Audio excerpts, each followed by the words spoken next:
Hello there, everyone. Welcome back to the Nintendo Select podcast. This is episode 3, unofficially episode 4 of this podcast.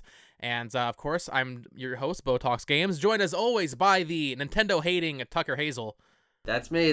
We're not beating those allegations today here on the Nintendo Select podcast. There will be no allegations beat. Nintendo can't beat the Masterpiece allegations, Tucker can't beat the hater allegations, and I can't beat the how did I get Zelda early allegations. True, yeah. You based your entire identity around that for the last month, though. Yes. So last week's episode did really well on YouTube. I don't know if that viewership will carry over with this episode. We'll see, hopefully. But if it does, welcome to the podcast, of course. This is a new thing we're doing where we're just covering Nintendo news, talking about Nintendo games, memories with them, and all of that fun stuff. We are on Spotify. You can review us on there. We really appreciate reviews and sharing around with your friends.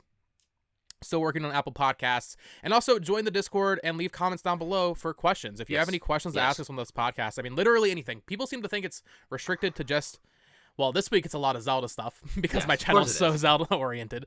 But it could be any Nintendo news or any Nintendo write-ins, any general video game stuff. It can be literally just regular stuff.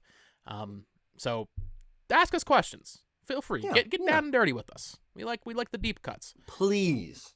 Tucker, last week at the start of the podcast, we talked about how you were going to see Guardians of the Galaxy Volume 3 that night. And I also saw it. This is not a movie podcast. However, I have to say that movie was fucking incredible. It's awesome, dude. That movie's so good. The more I think about it, I'm like, how did they did it. They did it. Like, there's 9 characters in that movie, and like almost all of them have like great story arcs, and the comedy's good, and the set design is awesome, and the CGI looks great for the first time in like 3 years of Marvel movies. James Gunn, Godspeed, he did it. He did the thing. He did the goddamn thing. He made a good MCU movie in 2023. Yeah. And hey, I get a top tier MCU movie, and I haven't played Tears of the Kingdom yet, but possibly one of the greatest games of all time.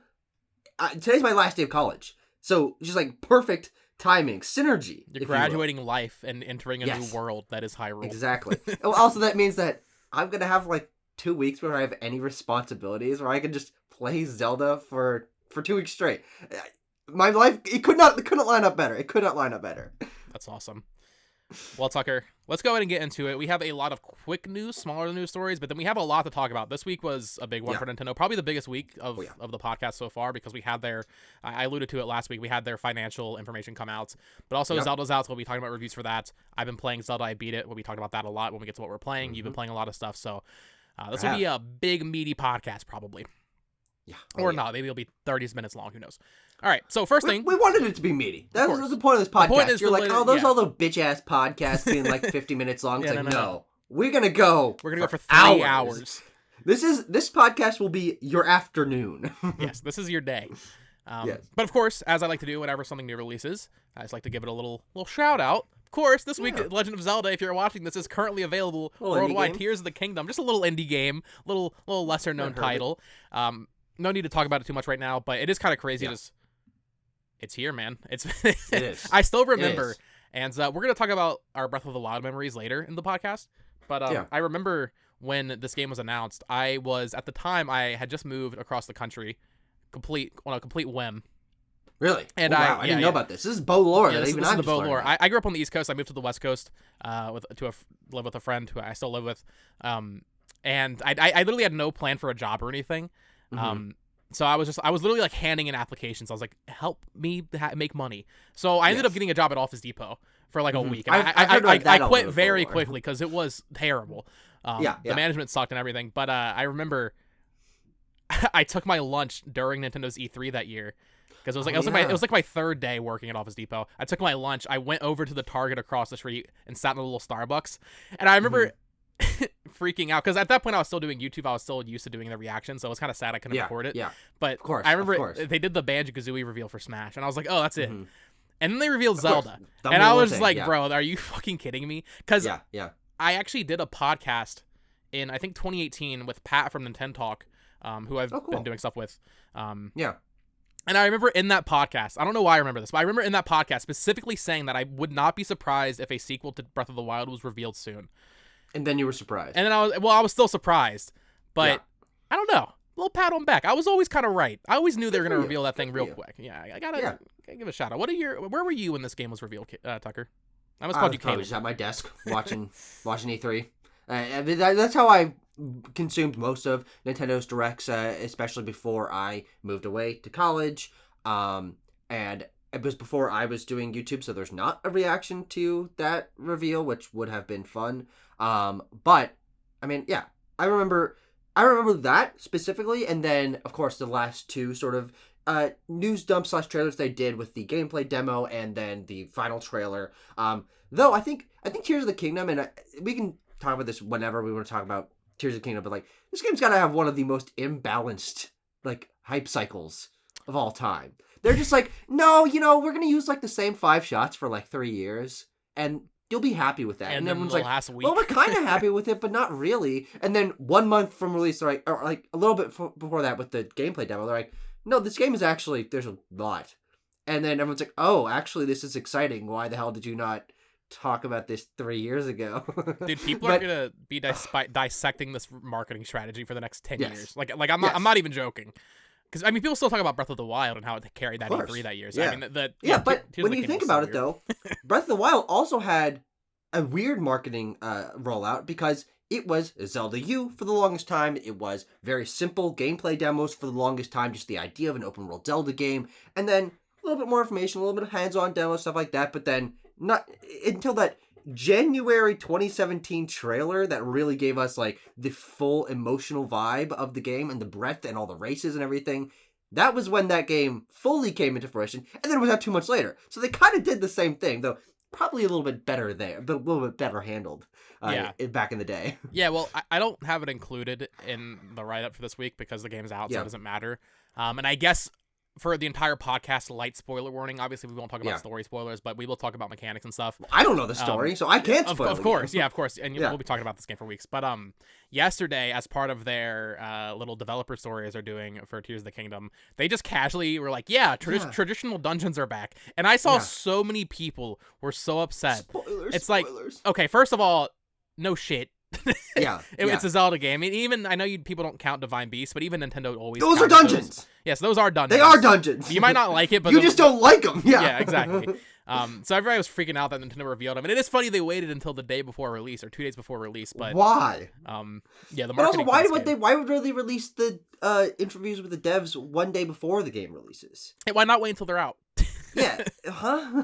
Yeah, I don't know. The marketing for this game has been so weird, but it's finally here. And we actually did have one thing I wanted to pull from the developer interviews they're doing with Fujibayashi over there at Nintendo. Specifically, one part where basically he was just saying that Tears of the Kingdom's sky and caves were originally going to be in Breath of the Wild, but they had to cut it because of the Wii U.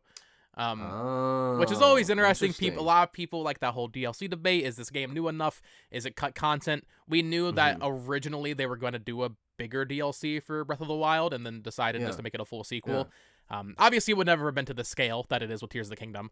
But it's always funny to see, like, dude, they have this plan for a while now. Yeah, well, what's interesting about that is I think a lot of really great games come from cut content, because this doesn't happen all the time, but we'll frequently get developers being like, oh, these were ideas that we couldn't implement either because of, back in the day mostly, hardware limitations. Of course, we're getting this with the story about the Wii U as well, so it's not really that back in the day, but hardware limitations, or we just had to get the game out on time, so we had to pare some things back. I mean, Johto's Pokédex was supposed to be in Red and Blue, and like so many ideas from Galaxy 2 were supposed to be in Galaxy 1, and so like Banjo-Tooie, like lots of sequels to games have ideas that were supposed to be in the original game, and that's where some of the most crazy stuff comes from, and that's still the case with Tears of the Kingdom. So I always like getting another one of those. Like, yeah, people don't think a lot about like what stuff didn't make the cutting room floor, but Tears of the Kingdom had like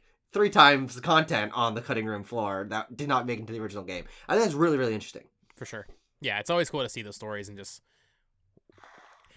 more often than not, a sequel is, bred from cut ideas, for sure. Absolutely, yeah. All right, just a quick one here. Switch firmware has been updated to version 16.0.3.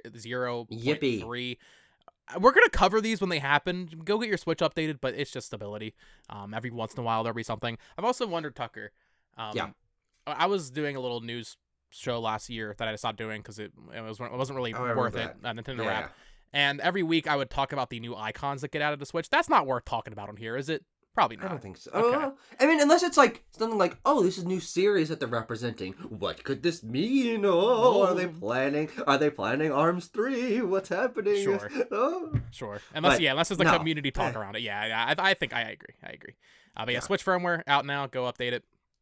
This is a really cool one. A really, really cool one. But I've never actually changed my Switch profile picture. It's just my me. I don't know. I like having it as my me. It's so weird because everybody wanted more icons, and every time there was a Switch update that added more icons, like on a system level, people got so excited. I feel like they devalued it by adding so many. There's way too many now, and you also can't. Yeah, I think that at the end of the day, though, it's like it's not a bad thing that they devalue them. No, it's just a little weird. What's your Switch icon? I think it's a Xenoblade 3 character. Okay, maybe? sure. Yeah. So you change it somewhat. Or you have. Well, at the time when they first started doing them, I was trying to get all of them, but they used the platinum points for my Nintendo, and you can get physical rewards. So I'd rather just get the physical. Yeah, of course. That will give me a thing to touch. I don't know, it's cool that they do it anyway. Not a JPEG that'll sit in the little library of JPEGs. Yeah, but now it sucks because I know I'll never have all the JPEGs. Too bad. Suck it up. That's what you could earn them through games or something. That'd be better. This is collector's brain rot here. This is absolutely collector brain rot. Never have all the JPEGs. No. This was an interesting story from PlatinumGames, coming from an interview they did with Famitsu. They weren't sure if Bayonetta Origins or Bayonetta 3 was going to release first. This is another thing that just is kind of interesting with game development. This game wasn't revealed until after Bayonetta 3 came out, but the developers literally didn't know if it was going to come out first, because that was completely up to Nintendo. I will say, having beaten the game, both the games, Bayonetta Origins definitely makes sense to come out after. Okay. But, I don't know, it's interesting. What do you think? Would it have made more sense to release Bayonetta Origins first? Because then you would have had, the initial, Bayonetta 3 was, this golden goose people were waiting for so many years. Yeah. But by releasing Bayonetta Origins after Bayonetta 3, I feel like interest already kind of died. Yeah, no, absolutely. Ooh, now that I think about it, I think it really would have been better for that game specifically if it had come out before. I don't know the story context. I have not played that game. But in terms of, holy shit, Bayonetta 3 was announced 6 months after the Switch came out, and then it was basically dead silence on it for 4 years. If they had announced and revealed that game early last year and released it late summer, I don't know. I don't know when a good slot for that game would have been last year, because the second half of last year was so packed for Nintendo releases. But that people would have been like, oh my god, we're just getting an extra Bayonetta game, and it's been so long since Bayonetta 2, a decade, and oh great, this is awesome, just a cool little holdover, creative new art direction, the kind of spin-off. Oh, this is so much fun, but it's a new entry in the series. I feel like people would have taken that game way more seriously, and I think it also would have helped build hype for Bayonetta 3. So yeah, I feel like this is the wrong order to release them in, because let's be real, no one really played Origins. It's a really I've played all the Bayonetta games, but I haven't even given that game a try yet. I do want to. I was at GameStop, and I was planning. I was putting down my money to get Tears of the Kingdom, and I'm like, I could go grab a copy, but I'm like, I'm not gonna play that right now. I've got Zelda in 3 days. But yeah, weird decision. Yeah, I guess I can see both ways of thinking. They were probably hoping that Bayonetta 3 would be a smash hit, which we will get into sales numbers. It did okay, I guess. Yeah. It sold less than Astral Chain, though, which I can't imagine is what they hoped for. Jeez. Which, to be fair, that game was a huge success for a new IP, but there's no way they thought it would do worse than Astral Chain. So, yeah, I imagine maybe they thought, Bayonetta 3 is going to be a huge success, going to launch the series in a, bigger spotlight, and then this spin-off will do better. But, yeah, I think releasing it first probably would have honestly been better. And Bayonetta Origin, if you haven't played it, guys, is a fantastic game. I did a review of it when it came out. It's very different. It's not like Bayonetta, but it's a really fun puzzle game. I wish they had made it co-op, though. The design philosophy behind it seems a little... Because have you played Brothers: A Tale of Two Sons from? Oh no, I played the other Hate games, but I've not played Brothers. No. Yeah. Well, that game's fantastic, and so is It Takes Two and A Way Out. But it's a similar thing with Brothers, where you control both characters with both sticks. Yes. Yeah, I know that. Make it co-op. Yeah. I know. They would have had to redesign the game some, but can't you just co-op? Technically, but the game isn't designed for it, so there are moments where it is just one player. Sure, so gotcha. I don't know. designed the game a little differently, you could have had a really cool co-op game, and they just didn't do that. But it's still a fun game. I really recommend it. Very cute art style and everything. All right, this next thing I thought you might find interesting because I know you like Kururin, classic Nintendo franchise. But MinMax over there did a review with the director at WayForward for Advance Wars 1+2 Reboot Camp, James Montana, and he said he would be interested in working on Kururin or Chibi Robo. And I just thought it was interesting because those are two deep cuts. Specifically, they're very deep. Listen, Chibi Robo, people like to, I feel like Nintendo fans know Chibi Robo. Nintendo fans don't even know. Not many of them have played it. Sure. But they know Chibi Robo. Sure. But most Nintendo fans don't even know what Kuru even is because it's only released in America through Virtual Console, right? Yes, and then there are Japanese only sequels. Right, that's like a GameCube game. Never been re-released. Right. There's 2 on GBA, including the first one, which is now on NSO. If you have the Game Boy Advance the sequel expansion. No. Oh, just the first one. Kururin. Oh, just the first. Okay. So, yeah. But most people haven't played that game, so I'm saying you'll have access to it if you're a hardcore Nintendo fan and you've got the expansion pass. You can go play it. But there is a sequel on GBA, and then there's a GameCube one called Kururin Squash. Yeah, I found out about that recently. I'd never heard of it. Never been re-released. So what the hell's up with that? Yeah, I don't know. It'd be cool to see Nintendo work more with like indie devs. Yeah, especially. absolutely. I mean, I don't think Advance Wars. I don't know. I was gonna say it wasn't received that well, and we'll talk about your thoughts on it later. But it actually did review pretty well, and I imagine fans of Advance Wars liked it, so I guess it succeeded. Yeah. But I don't know. I'd like to see Nintendo work more with indie devs, maybe to help get lesser known IPs out there, because Nintendo's not gonna fund or Nintendo's not gonna create a Chibi Robo themselves. But let WayForward do it. That's fine. Skip is dead. Yeah, Skip is long dead. All right, this next one I saw you tweeted about, and I thought it'd just be fun to talk about really quick. GQ Magazine did a list of their top 100 games of all time. And the way they kind of got this list, if I'm not mistaken, Tucker, is they asked a bunch of game developers and journalists to send them their top 10, right? Yeah. And then they just kind of balance everything out. And they just sort of gathered a bunch of different people who are involved in the gaming sphere, which I think is actually a really interesting way to do it, to pull from multiple sources of kinds of gamers, people who design games, people who review games, people who are just fanatics. I mean, there's a lot of like YouTube personalities on there, not just like Kotaku, IGN, GameSpot journalist types.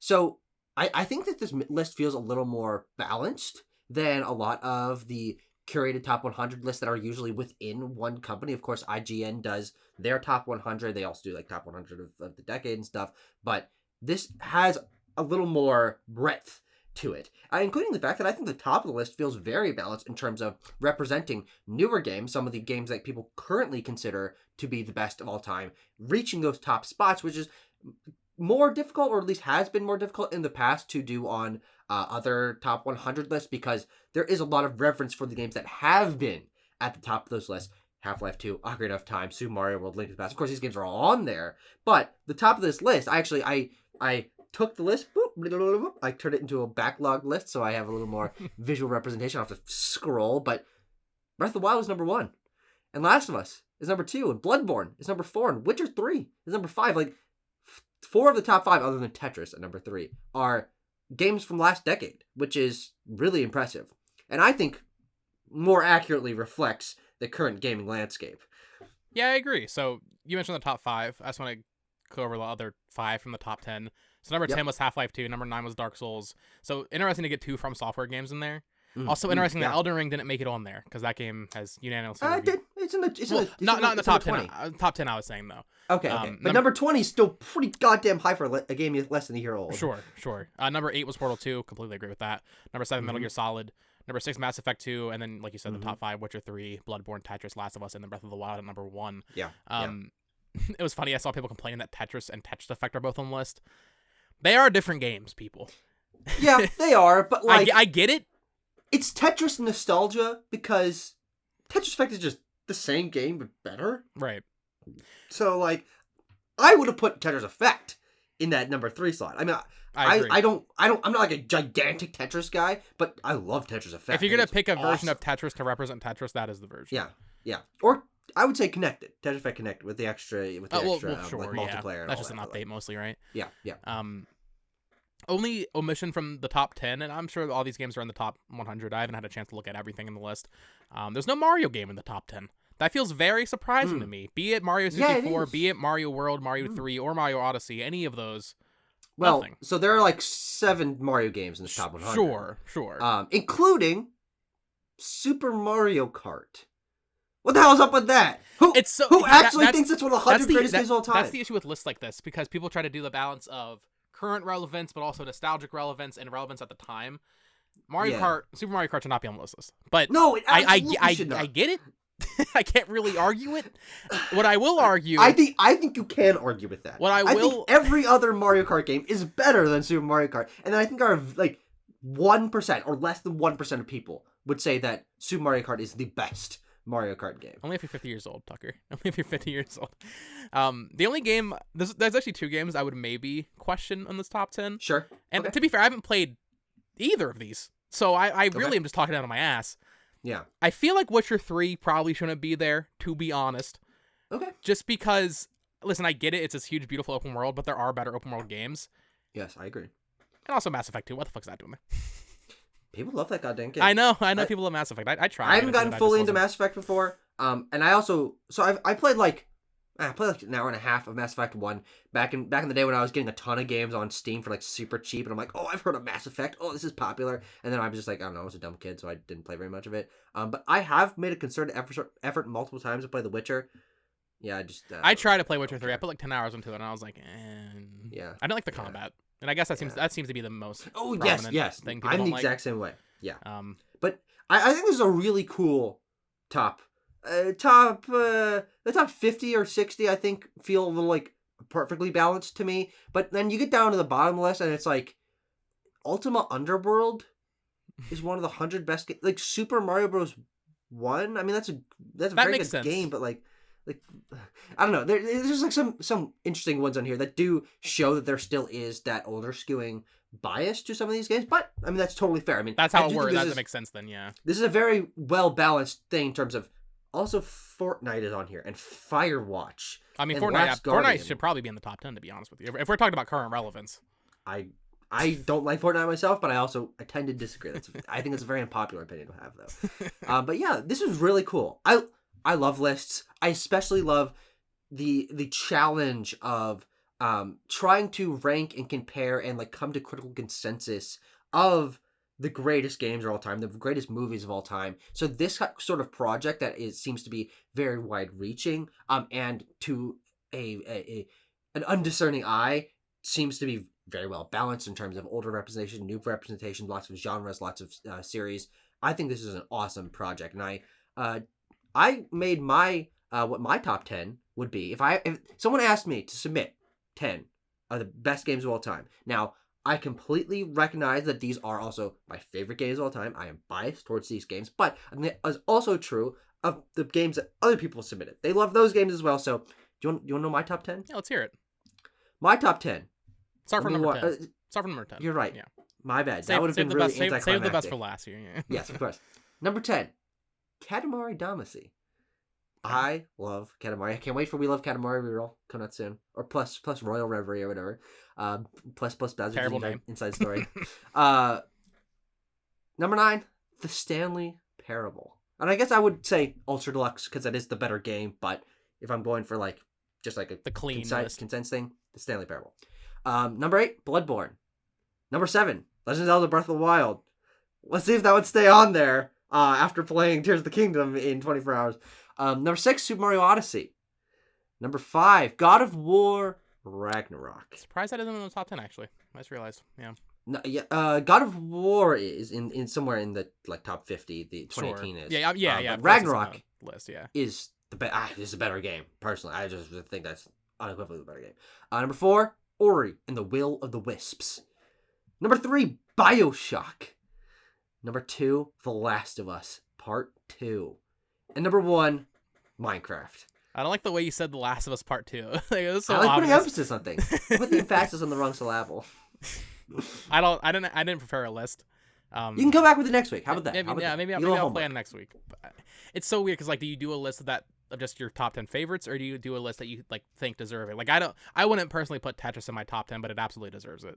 Yeah, and that's totally fair. But I think that for me adding my taste to this list, I wanted to reflect games that I think are unique, that represent video games at their most creative and polished. I think that all of these games are very like they're not buggy. There's not superfluous nonsense on them. And I think they're all like very diverse and unique. And I wanted to represent my own personal taste. I'm not gonna be like, okay, yeah, Half-Life 2 and Ocarina of Time and Super Mario World. It's like, that's not interesting. That's not like, I'm not bringing anything in the conversation. If I just say like Tetris and The Last of Us 1 are like the greatest games of all time, it's like, fucking A, okay, whatever. Like, I don't know. So you can choose whatever you want, but that's the path that I chose towards making my top 10. For sure.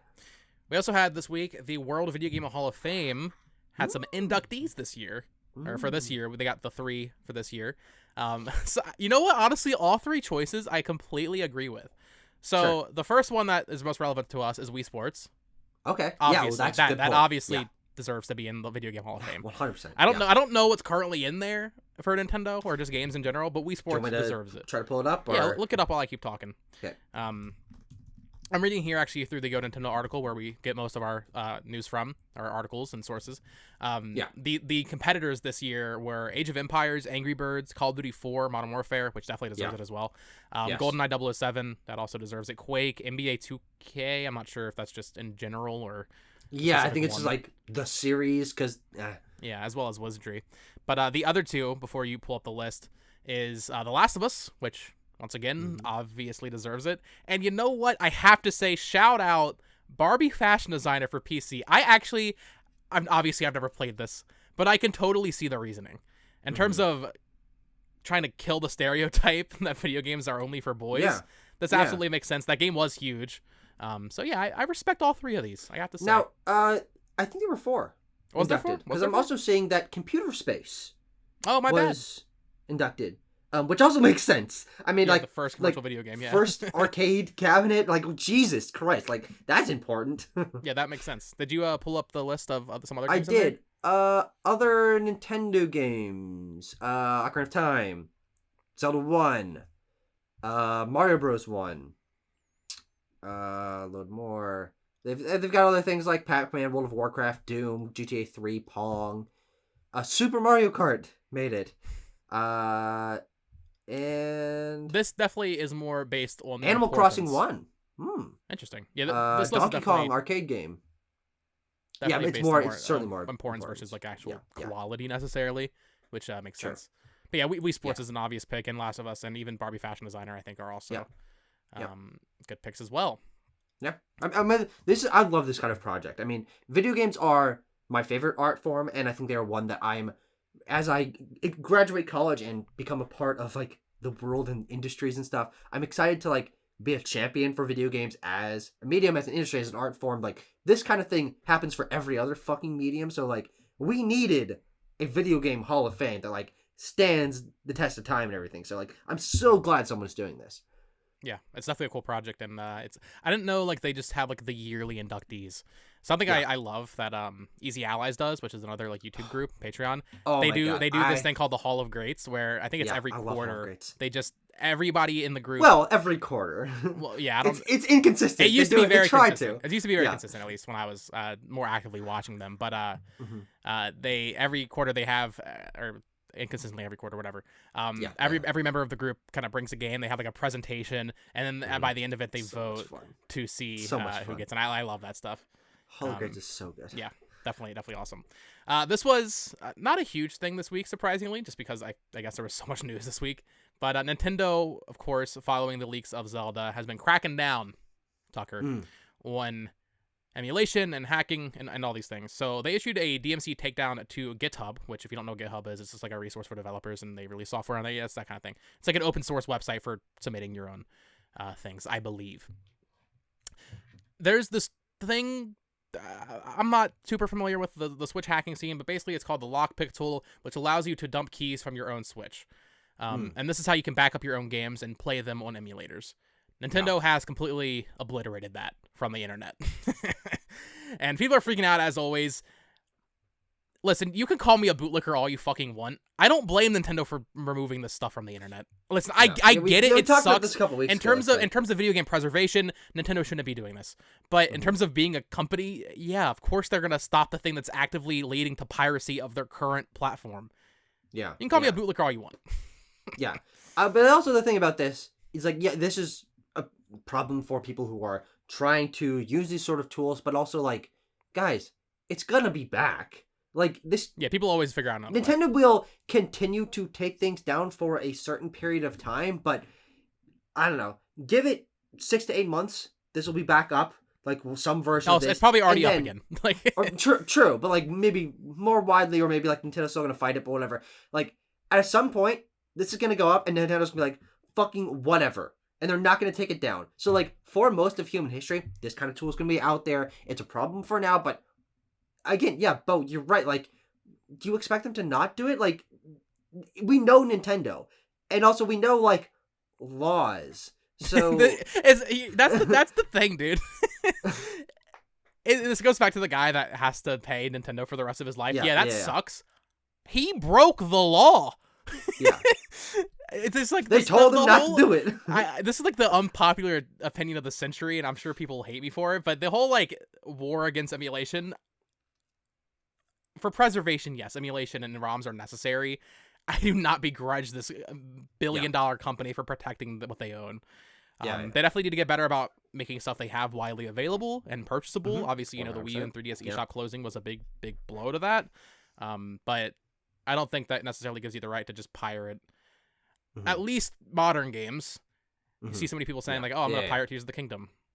Just a lot of people play that on emulators. Yeah, just for no reason. Yeah, it's like, and that's the thing too. People always like the excuse is, "Oh, but no, it doesn't hurt Nintendo if I pirate Pokemon Red." No, it doesn't. But that's not all you're pirating. We all know that's not all. That's not all you're pirating. You can pirate all you want. I don't give a fuck. But you can't act surprised when they do this. All right, Tucker. This is the greatest news story. Enough bootlicking. Yeah, I'm a bootlicker. I know. This is the greatest news story of the modern age. We missed this. We missed this last week. The Dark Pictures anthology Man of Medan was surprise released on the Switch. Tucker, this game is dog shit. Oh, have you played the Dark Pictures game? I played this one. This is the first one. If you don't know, for people listening, this is from the team that made Until Dawn, that Sony exclusive on PS4 back in 2015. That game was pretty well received. I actually enjoyed it. I played Until Dawn. Yeah, I platinumed Until Dawn. I didn't platinum. And I also played The Quarry last year, which is a ton of fun. I wanted to try The Quarry, but Man of Medan, it was like 2 hours long. They're doing this thing where they're releasing one every year of this Dark Pictures anthology. I've heard they've gotten steadily better, but it was not. I've heard they vary in quality. I think the one like 2 years ago, or like either the one last year, was House just of Ashes. I think was the best one, which was maybe 2 years ago. I don't know, but it's weird to see this just randomly come to Switch. It's just out now. There was never an announcement. It's just there. Of course, this is from Bandai Namco Publishing and Supermassive Games. Like I said, more weird third-party games on Switch. I don't know why they didn't announce it. Maybe they tried to get it in that last direct, and Nintendo was just like, nah. But it's available, but they'll let anything into a direct. The amount of like why isn't random this in a sizzle reel? Horseshit Disney zoom horse. Hey, leave Disney zoom out of this. But I'll be curious to see if they release the other Dark Pictures games on Switch. I would imagine. Yeah. So I mean, it's all the same engine, right? They don't look like that much better. I can't imagine this game will do very well on Switch, but they already did the first one, so you might as well. It's also only on the eShop, which is that's always gonna hurt sales. All right. We have two final quick news stories here. This one will probably hurt you, Tucker, although I've never played it, so I can't speak too much on it. But Hollow Knight Silksong has officially been delayed. Oh, yeah, I heard about that. Now, to be fair, I think everybody expected this. We all knew it was coming. It was just a matter of time. Yeah. At Xbox's event last year, they showed the game off, and they said it would be releasing within the next 12 months. Yeah. Obviously, we're at that 12-month period. We're in May. That was in June. So that was a fucking lie. I'm sure they tried. Of course they did. Team Cherry's like 6 people. So, like, Godspeed. I mean, they're apparently making a gigantic game, and whenever it releases, it's going to be massive for them. Yeah. So, this isn't a problem at all. Good for them. Make the game as good as you can. Like, when this comes out, it easily could be like a Game of the Year contender. So, absolutely. Good luck, Team Cherry. It's a lot of pressure. So I don't blame them for being like, oh god, we need to make this as good as we can. Yeah, absolutely. This is the tweet from Matthew Griffin, their head of publishing of the, like you said, like 6-man team at Team Cherry. Hey gang, just a quick update about Silksong. We had planned to release in the first half of 2023, but development is still continuing. We're excited by how the game is shaping up, and it's gotten quite big, so we want to take the time to make the game as good as we can. Expect more details from us once we get closer to release. So I would still expect this within the next like 4 or 5 months, to be honest. Maybe like September-ish. Yeah. Or maybe it'll get delayed to next year. It doesn't really matter. I think Yeah. Team Cherry is one of the very few indie devs at this point that can take the time. It doesn't matter when they release it, no matter what. They're going to be the talk of the town the week it happens. Yeah. I mean, there certainly are some game devs that take their sweet time.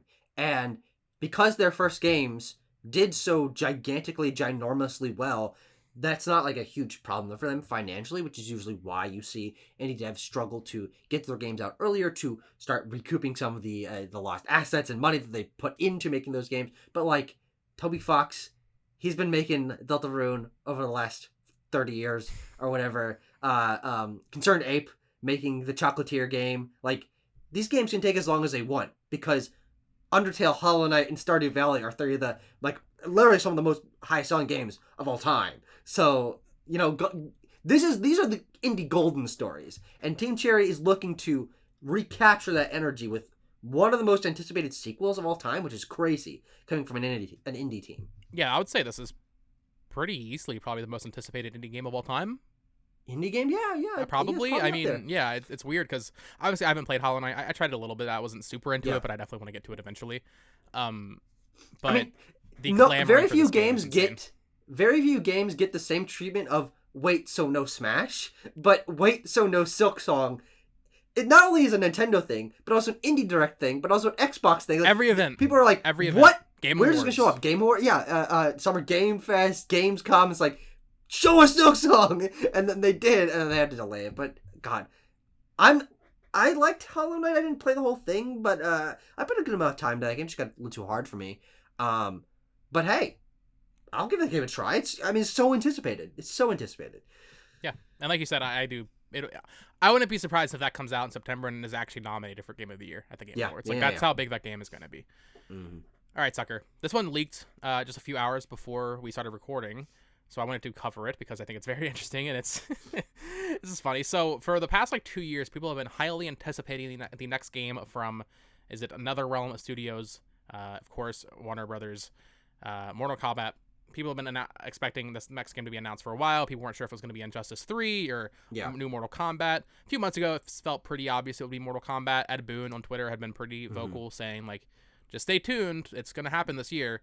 And yesterday, he tweeted out a GIF or a video of a clock. And it was ticking slowly past 9, then 10, then 11, and then it skips to 1. Yeah, it skips 12. Yeah, it skips 12 and goes straight to 1. And then I'm reading from Jez Corden on Windows Central. He has the write-up here. Report, Mortal Kombat 1 is a reboot with a full reveal and launch date imminent. So there's a lot of details here. It's coming to Xbox Series X and S, PlayStation 5, Switch, and PC. Really interesting that it's coming to Switch and not PS4 and Xbox One. We'll have to wait and see if it's a cloud version, but based on this, I'm kind of expecting it not to be. Mortal Kombat 11 was native on Switch. Right, but that game was also on PS4 and Xbox One, which makes it really weird. Why would they not put it on that? They have pricing details. Standard edition will be $70, while the Switch version will cost $60, Premium Edition $110. There were some potential DLC leaks with Peacemaker and Homelander being in the game. Oh, those are perfect Mortal Kombat DLC characters. Oh, yeah. I loved Peacemaker. That's one of the only shows I've watched the whole thing of that I really, really enjoyed. The Peacemaker character reveal trailer for a Mortal Kombat game is going to be so good. It's going to be so good. Oh my god. I can't wait for that. Absolutely. I didn't know about that, by the way. This is a genuine reaction. A genuine Tucker that's reaction. Awesome. Yeah, that's great. I still need to watch that show, but I like the newest Suicide Squad movie. Of course, James Gunn. James Gunn. Best in the superhero biz, as we all agree. Yeah. But yeah, it's just funny to see this game leak like this. Release and launch date imminent. I would expect, there's been a lot of talk, and maybe by the time the next episode of this is recorded, we'll have this event happen, but there's a PlayStation event coming up very soon. We don't know when. It's going to be this month, though. I'm pretty... The rumor is the 25th, which would not be before. So in a couple weeks, either way. 2 weeks to the day of recording. Sure. So this would most likely be announced in a PlayStation event, and then we'll have the information from the official press release then for you all. But yeah, what do you think of the name Mortal Kombat 1? I heard in the DLC for 11 called Aftermath, I guess something happens in the plot where like they actually reset time or something in the plot. I don't know anything about that, but I don't know. I kind of like it. You know, we see games do this, or even consoles with the Xbox One, Battlefield 1, iconically. But there's another example. Can you think of any? Just like number jumping. Jumped to my head. Of course, Battlefield then went to Battlefield V. Yeah, stood for victory, not 5. And then they skipped 2,000 of them and went straight to 2042. Yeah, of course. But the only reason I don't like this is because then it makes discussing the games just slightly harder than it needs to be. Because you call this Mortal Kombat Beginnings or Mortal Kombat, you know, like Edge of Time or like some ridiculous, super wacky subtitle or like a buzzword subtitle like, you know, Mortal Kombat Origins Wolverine. They could have done that, but they went with one. And so now we have Mortal Kombat, which is what, like 92 or 93 or something like that, 94. And then we've got people call Mortal Kombat 1 because it comes before Mortal Kombat 2. People say MK1 and now we've got Mortal already. Kombat 1. But so now we also have the Xbox One, and people say the OG Xbox now, so I guess it's gonna be the OG Mortal Kombat. Whatever. Like, it ultimately doesn't matter. Like, we get the concepts across, but it's just like, it's like 3% more difficult to talk about than is necessary. I always wonder about this, because, like, with the Xbox One, obviously that was a pretty, I mean, even Phil Spencer said that console was a failure. It still sold well, but it was a failure comparatively. We'll talk about other things that Phil Spencer has said recently. No. That's in a podcast. But there must be data. Obviously, Warner Brothers haven't done a game with this kind of title scheming, but there must be data suggesting that this actually does work with Battlefield 1. I think it absolutely will. I mean, they've got a movie series going on right now. I believe Mortal Kombat 11 and Aftermath and all the DLC and stuff is like one of the most successful games of all time, if not the most successful game that NetherRealm has made. And so, like, I believe so, yeah. Hype from that hardcore players will be going into the movie series. Fighting games sort of having a resurgence. Street Fighter 6 is this year. Tekken 8, Super Smash Bros. Ultimate. Like, everything's kind of reaching an apex right now. And Mortal Kombat, like, recentering itself and rebooting to bring in a fresh set of eyes that are not like, oh geez. Of course, story not exactly the most important in fighting games, but I think a reboot is a fantastic idea for them. I was thinking about this as I was like hearing about it. I'm like, yeah, you know what? Giving it a fresh slate is that's kind of an awesome idea. Definitely.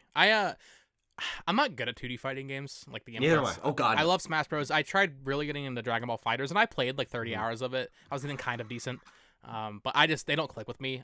The last Mortal Kombat I played was 10 and I barely played it. But I grew up with Deception and Armageddon on PS2 and even Mortal Kombat 9 on 360 and I love those games. So I always you mean Mortal Kombat? Yes, Mortal Kombat. The worst thing that is true. We didn't even mention that. This Mortal Kombat. Yeah. Yeah, Mortal Kombat 9 was just called Mortal Kombat. Yes, it was. So I always like the idea of maybe trying one of these again and trying to get into it. Even with Street Fighter 6 coming out next month, I'm also tempted to that. But I know I'll always and they got the Yakuza mode in that one. Yeah, of course. So I didn't play the beta. Maybe I should have done that. But yeah, a lot of. You had Tears of the Kingdom to play. Wasn't that before? I'm not sure. Either way, there's like a surprise. We have Tekken 8 coming out, Mortal Kombat 1, and Street Fighter 6. Probably some fucking and Project L.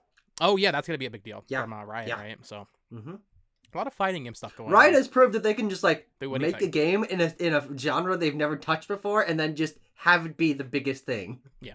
So that game's gonna be huge. Yeah. All right, Sucker. Normally we would go right into what we're playing at this point of the podcast, but this is a special week.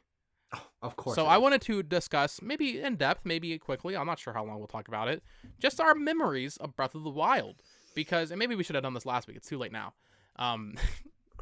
Obviously, Tears of the Kingdom is out now when you're watching this. Yes. But I wanted to reflect one final time on Breath of the Wild. And I say final, but I'm sure we'll be talking about Breath of the Wild for the next 10 years of our lives, even still. Because it's going to come up in every conversation about Tears of the Kingdom.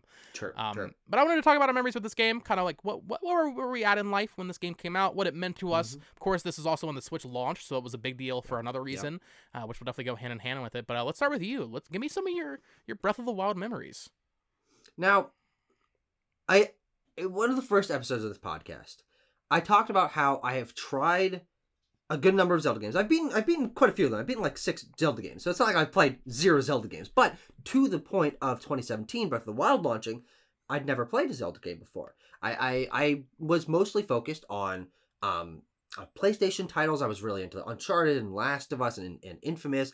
I played a ton of indie games, primarily on Steam. And for Nintendo, I was playing mostly Pokemon and Smash. Like those were the games I grew up with. And so branching outside of that to these other genres, especially Zelda, which from my eyes was a series that was kind of daunting because like everyone always considers some of those games like the best of all time. I'm like, oh God, like that's a lot of pressure to play. But Breath of the Wild being like ostensibly the only game you cared about at the launch of the Switch, and getting a Switch on March 3rd, 2017, in that release line, getting my copy of Breath of the Wild alongside that Switch, that was a transformative experience for me, as it was for most anyone who played that game.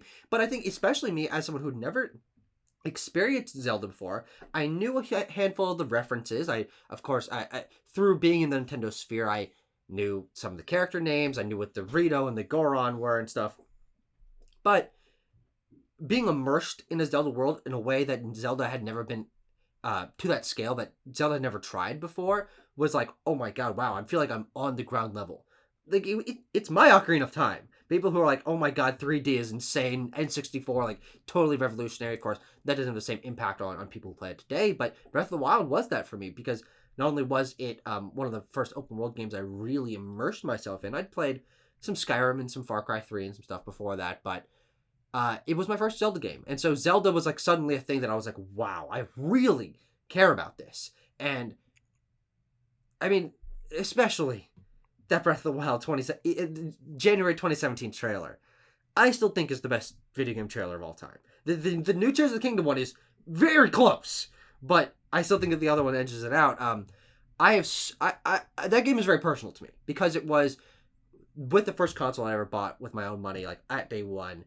It was the first Zelda game that I played, and it was also a very communal game, which is why I'm very excited for Tears of the Kingdom to come out at a time when I have a lot more free time. My friends are having free time because they're all graduating as well. Breath of the Wild was a game that I played in my classes, and then my friends played next to me at the high school lunch table, and that we would have like overnight sleepovers. Everyone would bring their Switches. We're all talking about like, oh, I found this, I found that. Have you tried this? Did you figure out you could dye your clothes? Did you figure out there's a dragon going over the horizon? It's like, I've never had a single player game that communal, even to this point, frankly. And I hope that Tears of the Kingdom can capture that, but so many reasons why that game is just like so distinct and memorable in my mind. Yeah, the idea of it being kind of a communal experience is definitely a great point. I would say the only game, and I didn't play this game that much. I put like 20 hours into it, and then I kind of dropped it. But the only game that's ever come close to that, I think, is Elden Ring. And to be fair, the game is multiplayer, I guess, but most people don't play it that way. But yeah, for me, man, Breath of the Wild, I think I was 16. Yeah, I was 16. I would have been turning 17 in a few months at that point. But I've told the story before, I think, where I sold basically everything I owned to pre-order it back in January, the night after the reveal. And to your point, that trailer, Jesus Christ, so fucking good. Yeah, I would agree, probably the best trailer of all time for any video game. And then just the lead up, you weren't making videos at the time, I don't think. No. I was. I think my channel maybe had like 500 subscribers at that point. Oh, look at you, still doing better than me. But at that point, I started doing like and even the lead up to the Switch's reveal, I was doing daily videos about the NX and what it could be, and then about Zelda and what it could be. And because of that, I definitely associate Breath of the Wild and the launch of the Switch with YouTube a little bit, which is fine. That's just my experience, and that's how I'm definitely gonna associate Tears of the Kingdom now. Trust me. Yeah, 100%. The lead up to that, I think, is around. I don't think I hit 1,000 subscribers quite at that point, but that's when I actually got like monetized on YouTube for the first time and actually made like a couple bucks. Not anything crazy, obviously. I was 16, but it was cool, man. And just the game itself, like you said, I've played a lot of games. Even at that point, I'd played a lot of games. I still don't think, even after Tears of the Kingdom, there was any game I've ever played that has surprised me as much as Breath of the Wild did. Because at that point, I already loved Ocarina and Wind Waker and Skyward Sword. Yeah. And at that point, I hadn't played Majora's Mask very much. I didn't really like the whole resetting the days. And Twilight Princess, I still haven't beaten. But already Zelda was a very important franchise to me. So for them to release this game that, even going back, and I made a video about this with Caleb, I watched that Wii U Direct where Aonuma said, we're making a new Zelda game that's going to rethink the conventions. From 2013, 4 years later, when you're in your early teens, that's 4 years is 20 years. You know? Oh, absolutely. I mean, I've been thinking about this a lot recently. Like, we're finally reaching the point in our lives where, like, time is, like, normal. Like, we're, like, doing things on our own time, and there's not, like, you know, class schedules and everything. But I think about, like, the difference between when I ended middle school and then when I ended high school. I'm like, that's 40 fucking years in my mind. Literally. So when Zelda Wii U was first even mentioned by Aonuma in 2013, and then, of course, we got the trailer in 2014, that 4-year stretch felt like an eternity of build-up for this new open-world Zelda game. And I didn't like open-world games that much. You know, I'd watched my brother play Fallout 3 growing up, and I tried, and I never really got into it. And I can go back now, and I enjoy those kinds of games. Not as much as Breath of the Wild. So in a lot of ways, not only did Breath of the Wild deliver on being this ultimate Zelda game that I waited, like at that point, literally a quarter of my life for almost. But also being the first open-world game I ever truly loved. And since then, I've loved many others. I love Far Cry 5. I know that's a Ubisoft answer, but I love Far Cry 5. Ghost of Tsushima is fantastic. Elden Ring, from what I played, is fantastic as well. But God damn, the game's so good. Yeah, but even with Tears of the Kingdom now, Breath of the Wild will always be that first game that truly not only delivered on exceedingly impossible expectations, but also just gave me an incredible memory with YouTube and making videos around the Switch launch and all that, but also just that first open world that I truly fell in love with. And as we'll talk about Tears of the Kingdom in a bit, they have done it again. Yep. Dude, this game's so good. I'll be curious to see where the conversation goes with Breath of the Wild moving forward. Like I said, I think it's going to be hard to ever talk about Tears of the Kingdom without talking about Breath of the Wild, because they are so linked. And in a lot of ways, Tears of the Kingdom is, oh my god, they reused the map. Oh my god. You know. No, you said linked. No.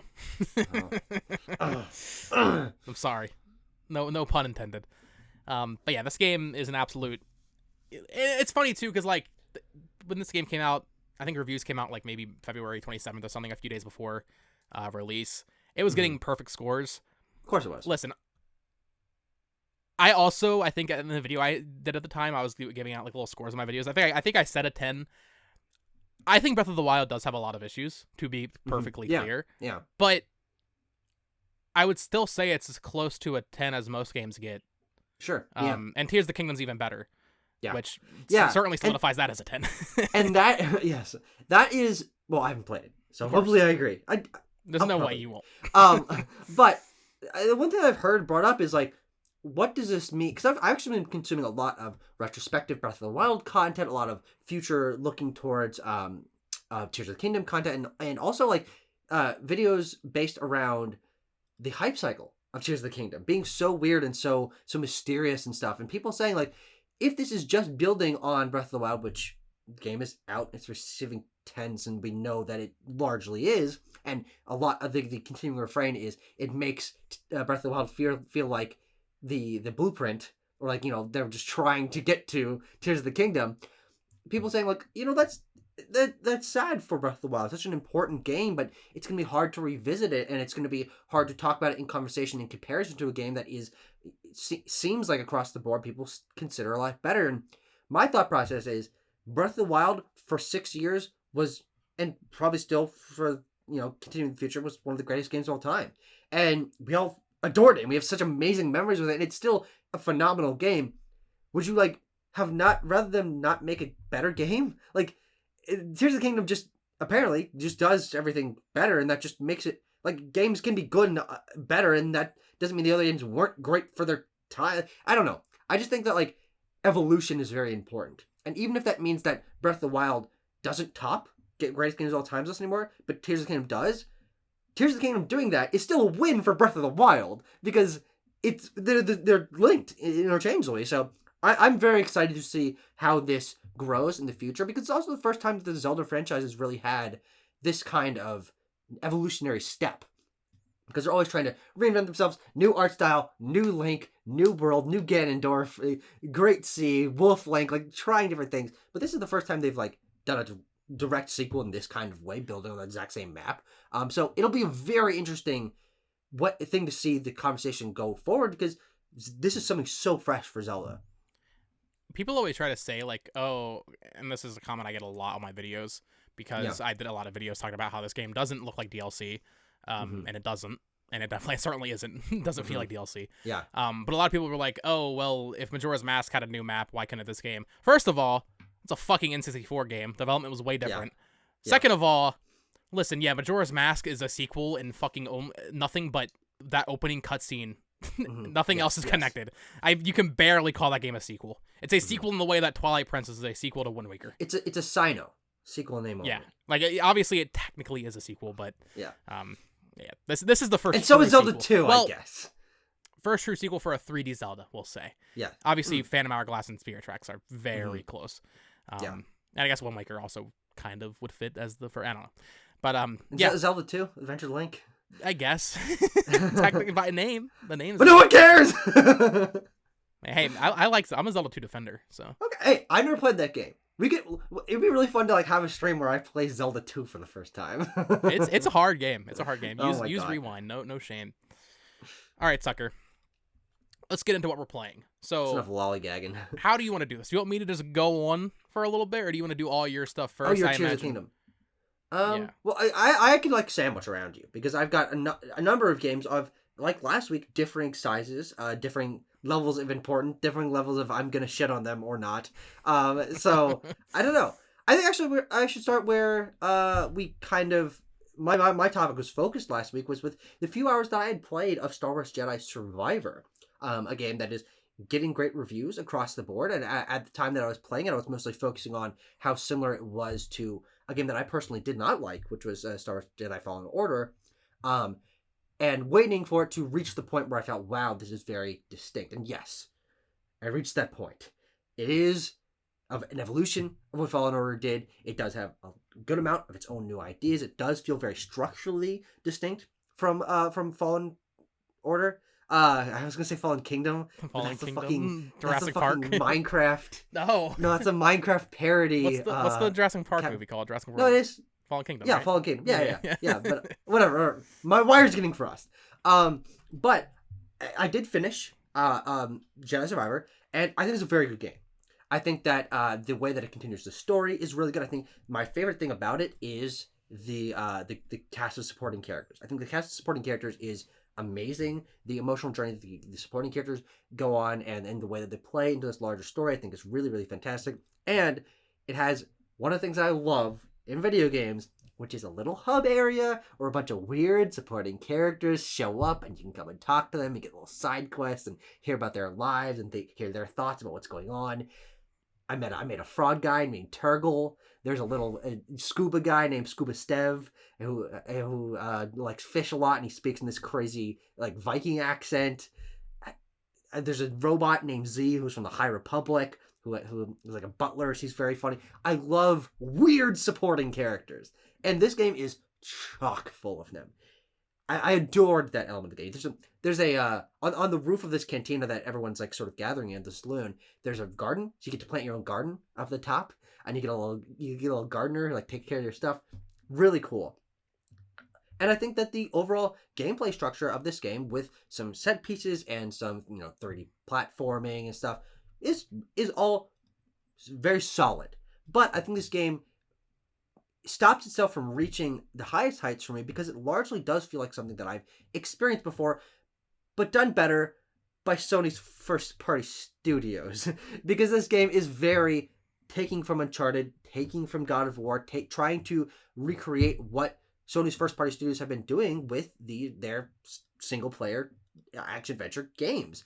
And that's not a bad thing, because I love those games. And trying to emulate those games is just trying to emulate a great game, and what I think you end up with is a good game. I think that a couple major issues that I have with the game that keep it from being what other people are seeing as 10 out of 10 game of the year contender is they didn't really change the combat that much. It's very simple, light Souls-like combat, which I didn't find particularly gratifying.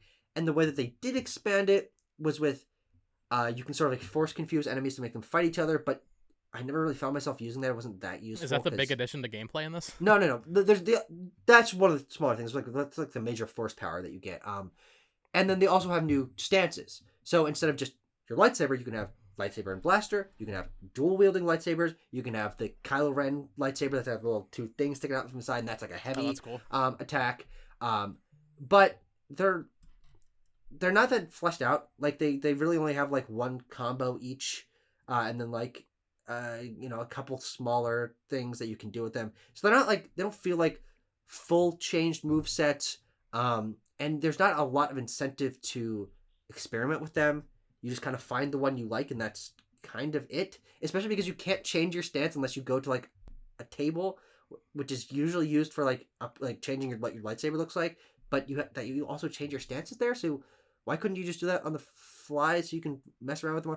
I don't know. I felt like that was a very underbaked element of the game. It's a cool addition, but it doesn't like revolutionize the gameplay in a way that I thought it would. And also, this game is really lame ass collectibles. You go on an adventure, you're climbing up a wall, you're swinging on a rope, you're fighting a guy, and you walk up to a chest, Cal Force opens it, and you get a new beard. And I'm like, really? Like, that's the best you can give me? There are other collectibles. You can get a new skill point, you can sometimes get a new ability, you can unlock a little map of the area or something like that, but 80% of the collectibles are new color for lightsaber, new lightsaber piece, new beady skin, head, antennas, or legs, new Cal costume, new Cal beard, new Cal haircut. There's so many cosmetic collectibles in this game that it really made exploration not rewarding. Because I'm like, why should I bother? Like, yeah, okay, I can give Cal a funny haircut, but like, in my mind, Cal is what Cal looks like. I didn't really change him up. And then, of course, that's a very subjective thing. I recognize people get really into the nitty-gritty of wanting to like make their Jedi their own, but having those be like the primary collectible that you're finding in these like crazy worlds you're exploring just was a complete disconnect for me. I'm like, yeah, there's no point to bother exploring because I basically know what I'm going to find 80% of the time. And that just made it feel like there's no like spark for exploring. I saw people posting their little custom Cal Cassises, and Yeah. I thought that was really weird because to me, yeah, we had, if the first game had that customization, I could see it, but it didn't. So No. Cal Kestis is a character that I envision. I don't think he has a mullet. Yeah. I don't think he has a goatee. To learn that they are collectibles that you get while playing makes it even worse, I think. Well, they're as I said, 80% of collectibles you find while playing are that litany of different options that you have. Very granular options for how you want to change lightsaber, Cal, and BD1. But also, it's like 95% of what's available in the shops. And that's really underwhelming because also, when you're exploring, you'll find collectibles that you can use to buy things from shops. But still, in the shops, it's just fucking Cal haircuts. And that doesn't make any fucking sense. Like, you're going up to this crazy, weird alien that's got a weird shop in the basement corner of this weird area. And they're like, oh, what are you buying? Resident Evil 4 ass guy. And it's like, beards. Beards. Give me your best beard. And it's like, what? It's just such a disconnect from the very grounded world that this, like, the story and the characters operate in, and then the shopkeepers just sell fucking Cal beards, like redhead beards. I just don't understand why that would be like a satisfying. It's not progression. Usually collectibles, you feel like you're reaching some sort of larger goal, but the goal is you find what you want your Cal to look like, and then every other collectible you get that you're not going to use because you like the way your Cal looks is just useless. And so I don't know. I think there's a lot of weird things that like sort of just like beat up against itself. It's like, okay, you've got this cool exploration, but then the rewards aren't very good. You've got very flashy combat, but it's not very deep. I think it's a messy game. I think it's very at odds with itself, and I'm frankly very surprised that it gets like 9 to 10s. I don't think it's getting 10s, but like very high scores across the board. I got some. I don't know. It's not my favorite game. You played on PS5? I did, yeah. Did you have any technical Buggy issues? Ass fucking game. There you go. I was talking a little bit about them. This game has the buggiest cutscenes I've ever seen, which I think I mentioned a little bit last time, but yeah. A character dies. Okay, I'm not going to tell you who, but someone dies, and Cal is crying, and the audio cut out, and so you're just going... and I'm like, and then I went up to the final boss, and he like hit me, and I went flying, and I had to restart. I'm like, whatever. So I went back to the final boss, and he's just like T-posing there, facing the other way, and I'm like, oh. And then the credits were glitching, And I was like, oh, how did this happen? Because it's supposed to be such an immersive, like, high fidelity Star Wars experience, but like, there's just glitches everywhere. That's what you said. They're trying to emulate Sony first party. Yeah, and Sony first party games don't have those glitches. Yeah, maybe Last of Us on PC. Hey, but not on console. So yeah, I don't know. Respawn's a really good developer. I like what they do. I like Titanfall. I like Apex Legends. I'm not as high on Titanfall 2 as everybody else, but they make good games. Mm-hmm. It's just, and especially this past year, especially with PC ports, even. Mm-hmm. Why does every game release fucking broken? Yeah. It has got. We were at we'll talk about that. I feel like we were at a point where it was actually pretty good. Like we were good for like a couple years. But this past year, at least 2019, like at least for like Western games anyway, it feels like they just don't fucking work anymore. Cyberpunk was the needle that broke the camp. Yeah, that's a good point. That was like the moment where it's like, oh no, nothing works anymore. And then when people were like, okay, we're gonna learn from what CD Projekt Red did and not release our games unfinished. Really? It's the meme template of like the Twitter like statement, you know, the yellow background. Yeah. Every developer has that. Yeah. And Jedi did get that. The game was delayed a month. It was supposed to release on the same day as Bayonetta Origins. And then it I wonder which game would have done better there. Yeah. Bayonetta would have killed Star Wars, boy. But I don't know. It's a good game though. It's ultimately still was a rewarding I'm glad you liked experience. it more I enjoyed the this story week than last week. Yeah. It's a good game, but it's just marred by just like weird design issues and lots of small technical things that ultimately aren't like most of the experience, but go against this game being like a super immersive high fidelity Star Wars experience. Like, okay, well I just saw Cal do something really fucking stupid, or like cutscene person is like their face is 240p, and I'm like, okay, all right. I love it. It says here you're also playing F-Zero X. Yeah. Why? Because some people on my Discord were talking about F-Zero, and I'm like, which F-Zero game should I try first? Like, I'm not huge into racing games. I enjoy Mario Kart. I liked when I played Forza Horizon 5. But on like a gameplay level, going around tracks and like trying to get high score or trying to get first just doesn't like super appeal to me. But I'm like, F-Zero is a franchise. I'm a co-host on Nintendo podcast now. I should have some F-Zero experience. And I tried F-Zero X, and that game's fucking awesome. That game's rad as hell. I think that a couple things set it apart from me from other racing games that made it more rewarding is you versus 29 other people. So these tracks are crowded, and you're ramming into people, and people are swerving into. It's so many. There's also a ton of like characters and cards that you can race as, which is really cool for such an old game. So 29 people, very crowded, awesome. But also you've also got a health bar. So if you lose all your health, then you die, like an actual video game. Unlike Mario Kart, where you just like Lakitu, brings you up. And that's totally fine for Mario Kart. I'm not saying like every racing game needs to have that, but it made it like feel more high stakes to me, having the health bar. But it's not only health bar, it's also your boost meter. So when you use your boost, you're like losing health. And then, so if you use your boost too much and someone like rams into you, you're fucking gone. And so like the risk versus reward, the speed, the crowded element of it made F-Zero X certainly the most rewarding racing game experience I've ever had. It makes me very interested to try other F-Zero games, because obviously there's like 5 of them. It's not a particularly accessible series. I can't like just go play GX or Maximum Velocity or whatever, but I can go find those games. Half of the games are available on Switch, to be fair. There's because there's only 4 games. Actually, no. There's 2 on GBA, actually, isn't there? Yeah, it's Maximum Velocity and GP Legend. Yes. I've only played the first F-Zero on SNES. It was fine. People always say GX is the one. So yeah, there's a rumor right now they're going to bring that back this year for Switch. I think from Jeff Grubb. So yeah, I'll be curious to see if that's true, just to see like I guess it would be a modern take on F-Zero, because it'd be a remaster or a remake. But I want to try that one because people modernized. I think it was Nintendo. There was some outlet that gave like F-Zero GX a 10. Mm-hmm. I think it was actually Daniel Bloodworth from Easy Allies. I remember hearing him talk about it. Game trailers must have been. Yeah, game trailers. I think he worked at Nintendo World Report before that. Random. I don't know why I remember that, but yeah, Bloodworth's great. But GX is something I definitely want to play. Yeah, I've never played. I recommend X, which is that's a true, genuine recommendation, because I don't like racing games. Like, it has to be something like actually really interesting and kind of high quality and great soundtrack and it's a very good game. I was surprised how much I enjoyed it. Okay, before I get to my Zelda thoughts, what's Storyteller? I've never even heard of this. Oh, Storyteller, yeah. This is a game that's been in development for like 15 fucking years. There's one guy, I think from like if South America somewhere, he's like, I got this idea for a game that you tell like little comic frame stories, but you create them as you go. So what the game does is presents you with a phrase. It's knight saves queen or whatever. Like it's a medieval style game. Is this on Switch? Yes, it's on Switch, it's on everything. And I believe like also on mobile and stuff. So it's a very, very accessible game. So it gives you a little phrase, and then it gives you a little batch of elements to play with. You've got scenes and you've got characters. So the scenes might be marriage, it might be kidnap, it might be dining room or whatever.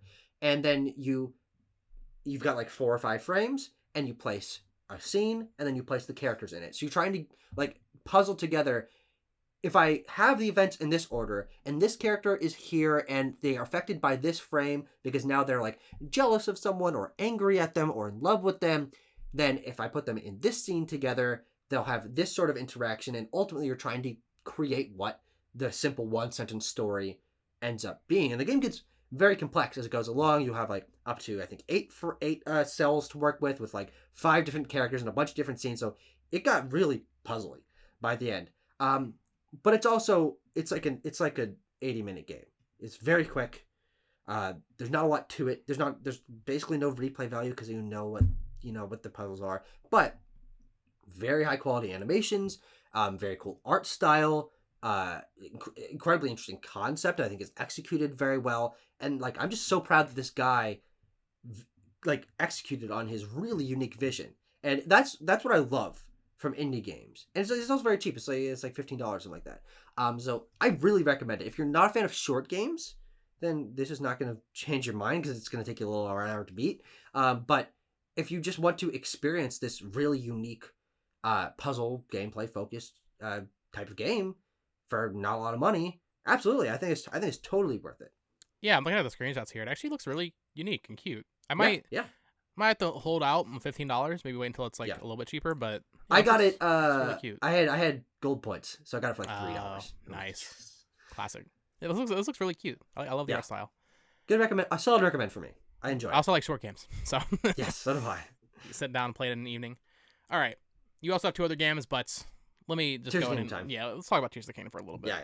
I don't know how in depth I need to get here because if you're watching this, I've done literally so many videos on Tears of the Kingdom, and we will be talking about this game for weeks to come. This will not include spoilers, but it will include maybe some gameplay stuff. And as the weeks progress, we will get more and more spoilery with these, as you would expect. I don't want us to ruin anything for Tucker right now because he has not played the game when we're recording this, because it is not out when we are recording it on Thursday morning. Well, but I've got a story for tonight. How I'm going to be playing this game. It's going to be a whole thing. Well, share your thoughts. Okay. Yeah, so Tears of the Kingdom, since we recorded last week, when we recorded the video last week, or the podcast last week, I only had played maybe 5 to 10 hours. I can't remember exactly. Yeah, you'd gotten it like a day and... No, that was the night before. Yeah, because I stayed up to play it. Yeah. I've beaten the game. I've seen a lot. Okay, I'm going to clear this up right now for anybody watching this that comments on my videos, some stupid shit. I got a lot of comments being like, oh, you rushed the game, you ruined the game for yourself just to get clicks. Yeah. This is the exact way I played Breath of the Wild. And I wasn't even like, I know I said like I was related to like YouTube and like I relate that experience with YouTube. I didn't really make that many videos about Breath of the Wild as a game. Like I wasn't covering it after release. Yeah. I play games fast no matter what. You do. Yes. And with Breath of the Wild and especially with Tears of the Kingdom, beating the game isn't the end. Of course not. It sets you back. I think you mentioned you feel like you've only played like 20% of the game. Right, less than that at this point, probably. It does the same thing with Breath of the Wild where you beat the final boss and it puts you back before. So I just wanted to see the story because I actually hadn't seen the final boss. I didn't see any of that spoiled for me. And I guess I'll just say real quick, dude, this has the best ending to any Zelda game. The more I sleep on opening. That's awesome. It has the best opening and best ending. Yeah, dude, it's really good. I think, and this is the kind of thing, like I said, where in 5 years thoughts on this will change, and my Zelda ranking's always changing. Breath of the Wild, Wind Waker, which one's my favorite? Tears of the Kingdom's obviously part of that conversation now, potentially replacing Breath of the Wild in a lot of ways. But story-wise especially, I think this game is the strongest, and Skyward Sword exists, so that's saying something. So story-wise, this game's fantastic. Like I said, Dude, I can't wait to hear your thoughts on the opening, man. It's Perfect. it's so good. Next week. Next week, and the ending as well, which you won't beat it by next week. Not next week. But no fucking shot. Tears of the Kingdom it's not as surprising as Breath of the Wild. It's not going to wow you as much as Breath of the Wild did, or at least not in the same way. Okay. It'll wow you in the way that it's like, wow, they reused the map and they still managed to impress me. Yeah. This is, with a couple of few exceptions, the only real sequel Nintendo's ever made, with Mario Galaxy being an obvious other example. I think no, but that's not even true. Story-wise, that's not true. Mario Galaxy 2 is like a retelling of Mario Galaxy. Sure, but even just mechanically, it counts. And Galaxy 2 is, I think, leagues above Galaxy 1, especially in terms of pacing. I disagree. You disagree? Okay, well, we don't need to talk about Galaxy 1 right now. Yeah. First half of that game's boring as hell. But anyway, yeah, Tears of the Kingdom, to see Nintendo follow up what most people consider their greatest game ever made, a lot of people, I mean, GQ, number one from 100 different people, number one, to follow up on that and deliver with a sequel that still impresses me in ways I wasn't expecting. You know, it's not that first time you see a dragon in Breath of the Wild, it doesn't have those exact moments, but it has different moments. And I don't want to talk in too much detail because those moments are what make the game great. 100%. But just exploring this world, seeing how things have changed in this game, and, you know, a lot of places look pretty identical, but then you go to we saw this in the trailer, Kakariko has a big donut on it now. It's like, what the hell is that doing there? And just kind of exploring these characters and seeing how characters have changed over the years, what new positions they might hold, that kind of thing. What's the time gap, by the way? Between games? I wouldn't say it's a spoiler. I don't know exactly. I want to say like 6 years, though. It's actually it's longer than I thought it would be. I remember some people saying like 6 months to a year when the game was like first. Yeah, I might be off base with 6 years, but when you start talking to NPCs, they're like, "Oh, Link, where have you been?" So it's definitely been a while. It's cool that they remember him, though. I like that. Right? Yeah, I was worried. Well, you've got a relationship. Some people might consider this a spoiler. I guess it's not really a spoiler. For some reason, the Koroks are like, "Why can you see me?" And I was thinking, like, why would you not remember that? Yeah. It seems like I don't know if the Koroks have short-term memory loss. Is that a plot point in the first one that he's the only one? Well, like when they're like, "Oh, you can see us." Yeah. It's not like a huge deal, but they say the same thing in this game. Like, I guess they just don't remember. Is it a different? Maybe it's different Koroks. I guess it's just all different Koroks. Yeah, they all there's millions now.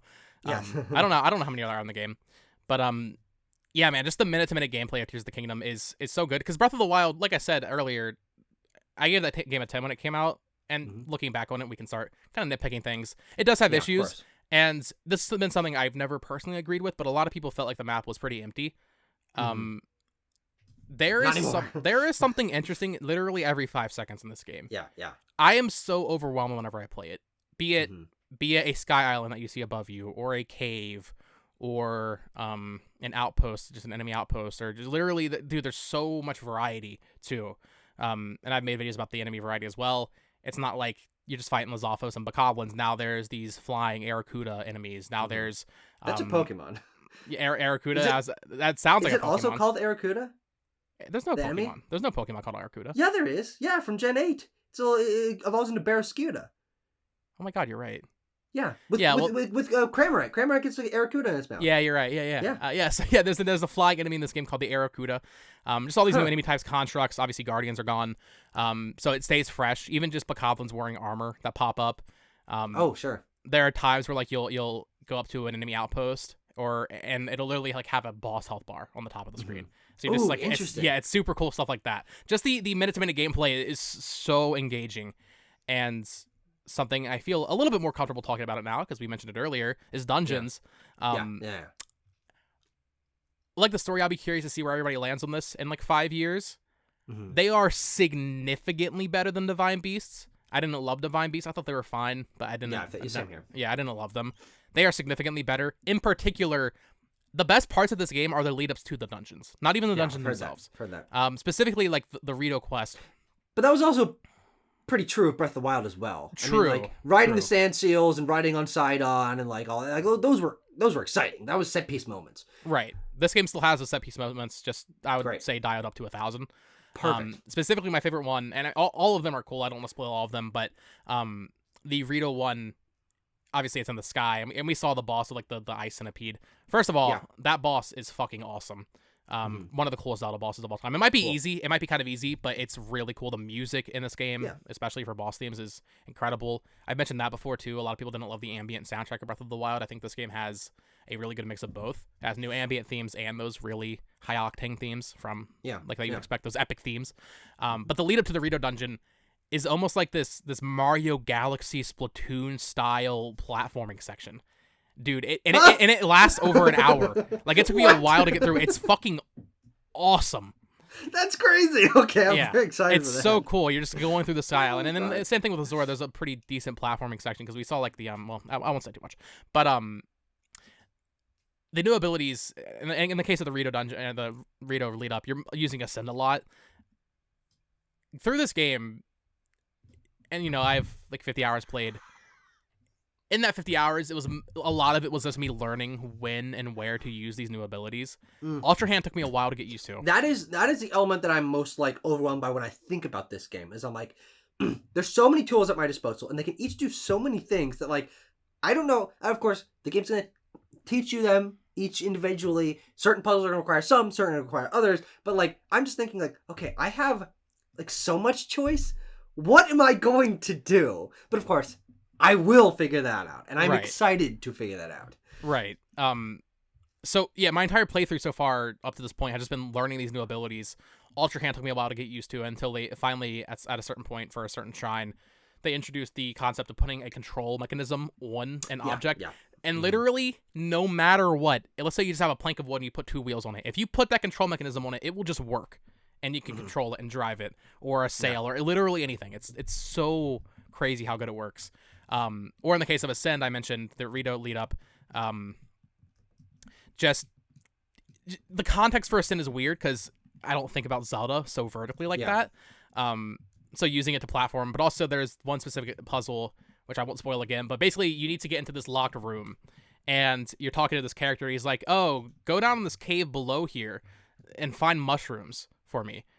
And I spent like an hour just looking for mushrooms. I was like, oh, if I give him these mushrooms, he'll open up the door. You have to use Ascend. And it just didn't click with me because Ascend actually goes really far. I was in one dungeon and I was on like literally basement 4, floor 4 or something. And I used Ascend in a certain spot and it took me all the way to the top. And it's just this really long animation. Fuse, I've said in my videos, I think is actually the least interesting of all 4, which is crazy because Fuse is infinitely interesting because you could do literally anything with it. But even just that, dude, the abilities in this game are fantastic, and I cannot wait for more people to play it. Of course, we're going to be talking about it for weeks, with even more in-depth thoughts once, like I said, I don't want to spoil too much for you, but I cannot wait, man, for people to get their hands on this. I've realized slowly over the course of like the last year that one thing I really appreciate from I'm typing for a very specific reason. Don't oh, okay. I thought you were like trying to take a break. Hold on. I saw Tucker was typing on Discord for like 5 minutes. I was like, is that one thing I really appreciate from developers is the idea of polishing a game through iterative sequels. This is an iterative sequel. It's building on what came before. But I found that that's actually somewhere I would contend some of the best games of all time come from, but also a lot of my favorite games of all time. There are two very specific examples that have resonated with me in a way that I'm excited for Tears of the Kingdom to potentially resonate with me. Is The Last of Us Part 2 and God of War Ragnarok. Two incredibly anticipated sequels to two of the most critically acclaimed games of all time. And that's now happening with Breath of the Wild and Tears of the Kingdom. But for me, with Last of Us 2 and God of War Ragnarok, again, sequels to two of my favorite games that I'd ever played in my life that like rechanged the way I played games. They made me feel like, okay, the second one just makes the first one like interesting, but like completely irrelevant in my mind. And I really like when game developers do that because I feel like they're able to take away issues from the first one, and maybe it shines some issues retroactively on what that first game was, but I think that's okay because it makes the progress of a developer feel a lot more like intentional. And again, now Last of Us 2 is my number 2 favorite game of all time, and God of War Ragnarok is my number 6 favorite game of all time, and Tears of the Kingdom could be in my top 5 games of all time. So, like, because this is exactly what happened with Last of Us and God of War 2, Last of Us 2 and God of War Ragnarok. It's like, no, they just made it better. And, like, it seems like that's what's happening with Tears of the Kingdom, and I cannot wait to add another to that list. Yeah, it's interesting because I completely agree, and it goes to Galaxy 2. Galaxy 2 is my favorite, isn't my favorite 3D Mario game. I think Odyssey is leagues better. And I'm obviously nostalgic for Mario 64, so those are my top 2 Mario games. We should definitely do a 3D Mario discussion at some point. Yeah, for sure. That'll be a topic. I don't want one of those. I'm excited for, like, after Zelda, we get to, like, some slower weeks maybe. We can start doing stuff like that more. Nothing until Pikmin. Yeah, unless there's a Direct. Hopefully there's a Direct. God, my channel's gonna become a wasteland if there's not a Direct next month, dude. Yeah. But no, I feel like there's like this stigmatism around iterative sequels. Even with God of War Ragnarok, I remember when that game was announced, people were like, "Oh, this looks too much boat animations are the same." Yeah, or even Horizon with they use the same grapple animation. Why would they recreate that for Aloy? Yeah. But even with Tears of the Kingdom, people calling it DLC or like, "Oh, this isn't worth $70." I hope developers aren't afraid of this. I hope developers aren't afraid because developers I think have never been afraid of it because you also think about a lot of games that once these games come out, no one talks about that anymore. And this is also just true of a lot of older games as well. I mean, Portal 2, Uncharted 2, Half-Life 2. They're some of the greatest games of all time. Yeah. And no one's like, "Oh, they're too similar to the first games because you're using the same engine and largely the same graphics." It's like, no, they're just some of the greatest games of all time. Red Dead Redemption 2 is not even close to the same game, but of course it's another one of those, like, just building on everything that the first one did. But man, I love when they do this. And developers aren't afraid to be doing it. They've been doing it for all across gaming history, and they keep winning. Sure. They keep winning. I'm just worried, especially now that, like, the internet's so prevalent. People are gonna be like, "Oh, maybe we shouldn't do that. Maybe we should move on." But yeah, you're totally right. That's a good point too, because people are always saying like, "Oh, sequels are never as good as the original." That's not true. That's only true. Maybe you completely disagree with this. That's only been true mostly, I would say, for movies. When people say that, they're usually talking about movies. I don't necessarily agree with that. I don't know. I don't have like an argument to back that up. But I feel like in the context of people saying like, "Oh, sequels are worse than the original," it's usually about movies. You're right though. Uncharted 2, fucking Mass Effect 2 was on that list. Yeah. Dark Souls. Well, I don't know about Dark Souls 2, but no, I love that. But yeah, no. Generally speaking, from these big AAA studios, sequels have only been better. And I mean, this goes to what we said last week. In general, I think games have gotten better. Well, what's interesting is actually this is kind of the exact opposite of what sequels were initially. Like, think of the NES days. Outside of like Mega Man, any time that there was a direct sequel to one of the most popular games of the system, they went off the walls. Mario 2, Zelda 2, Castlevania 2. Japanese Mario 2 is a little different. Okay, yes, we know, but like, they were really reinventive there, which is a great thing. And there was also sort of a middle ground between that. A lot of franchises like Mario, 3D Mario, Zelda, they don't do iterative sequels. They go, okay, we have like a framework, and then we're just going to make a whole different game based on it, which is great. It's phenomenal. But I think that like people have, I think, a very narrow mindset when it comes to this. Like, okay, game is reusing assets. That's a little bit cheap. But like, think about games history and how many great games have come from the groundwork of other games. A lot of the greatest games that have ever been made. A lot of your favorite games of all time, you, the viewer, a lot of your favorite games of all time are sequels built on the groundwork of older games. And they're still great. And this is just another feather in that cap. Absolutely. And we're getting Spider-Man 2 this year. Dude, I was laying in bed last night because I'm playing Tears of the Kingdom less every day now because I beat it. And I'm still going to keep playing it for months. But it's not like it's a pressing matter anymore. And I was laying in bed. I was like, what's coming out for the rest of the year? And I saw an ad on YouTube for Spider-Man 2. And I was like, oh, yeah. That's coming out this year. That's the next game I'm really excited. I'm excited for 16 as well, Final Fantasy, but Spider-Man 2 is probably the next actual go-to contender. I got an exciting game coming out in 3 days. Humanity. Oh yeah, from Enhance. That's it. Yeah, I was gonna say Respawn, but that's not Respawn. Nope. That'd be a very weird game. Could never be Respawn. Yeah. But I'm very excited for Humanity. Yeah, but so we talk about Humanity. I bet it's on PS Plus, I think, right? It's gonna be. Yep. Mm-hmm. Yeah. So yeah, Tears of the Kingdom. Not to get too sidetracked. Phenomenal game. We're gonna talk about it more in this podcast when we talk about the review scores. And we'll be talking about it for weeks to come in more depth. And I've done already a ton of videos about it, so I don't want to linger on it too long. Tucker, you have 2 other games here. Tell me about Advance Wars. So when we started this podcast, Advance Wars had just come out. And I had access to it, but I was doing something else at the time. I wasn't really interested. I'm like, it's fine, whatever. But I decided to give it a shot a couple days ago because the Nintendo podcast. I want to have at least some experience with these games. But this is the quickest I have ever started a Nintendo published game, realized it wasn't for me, and said, I'm not going to bother. And that comes from two factors of this game.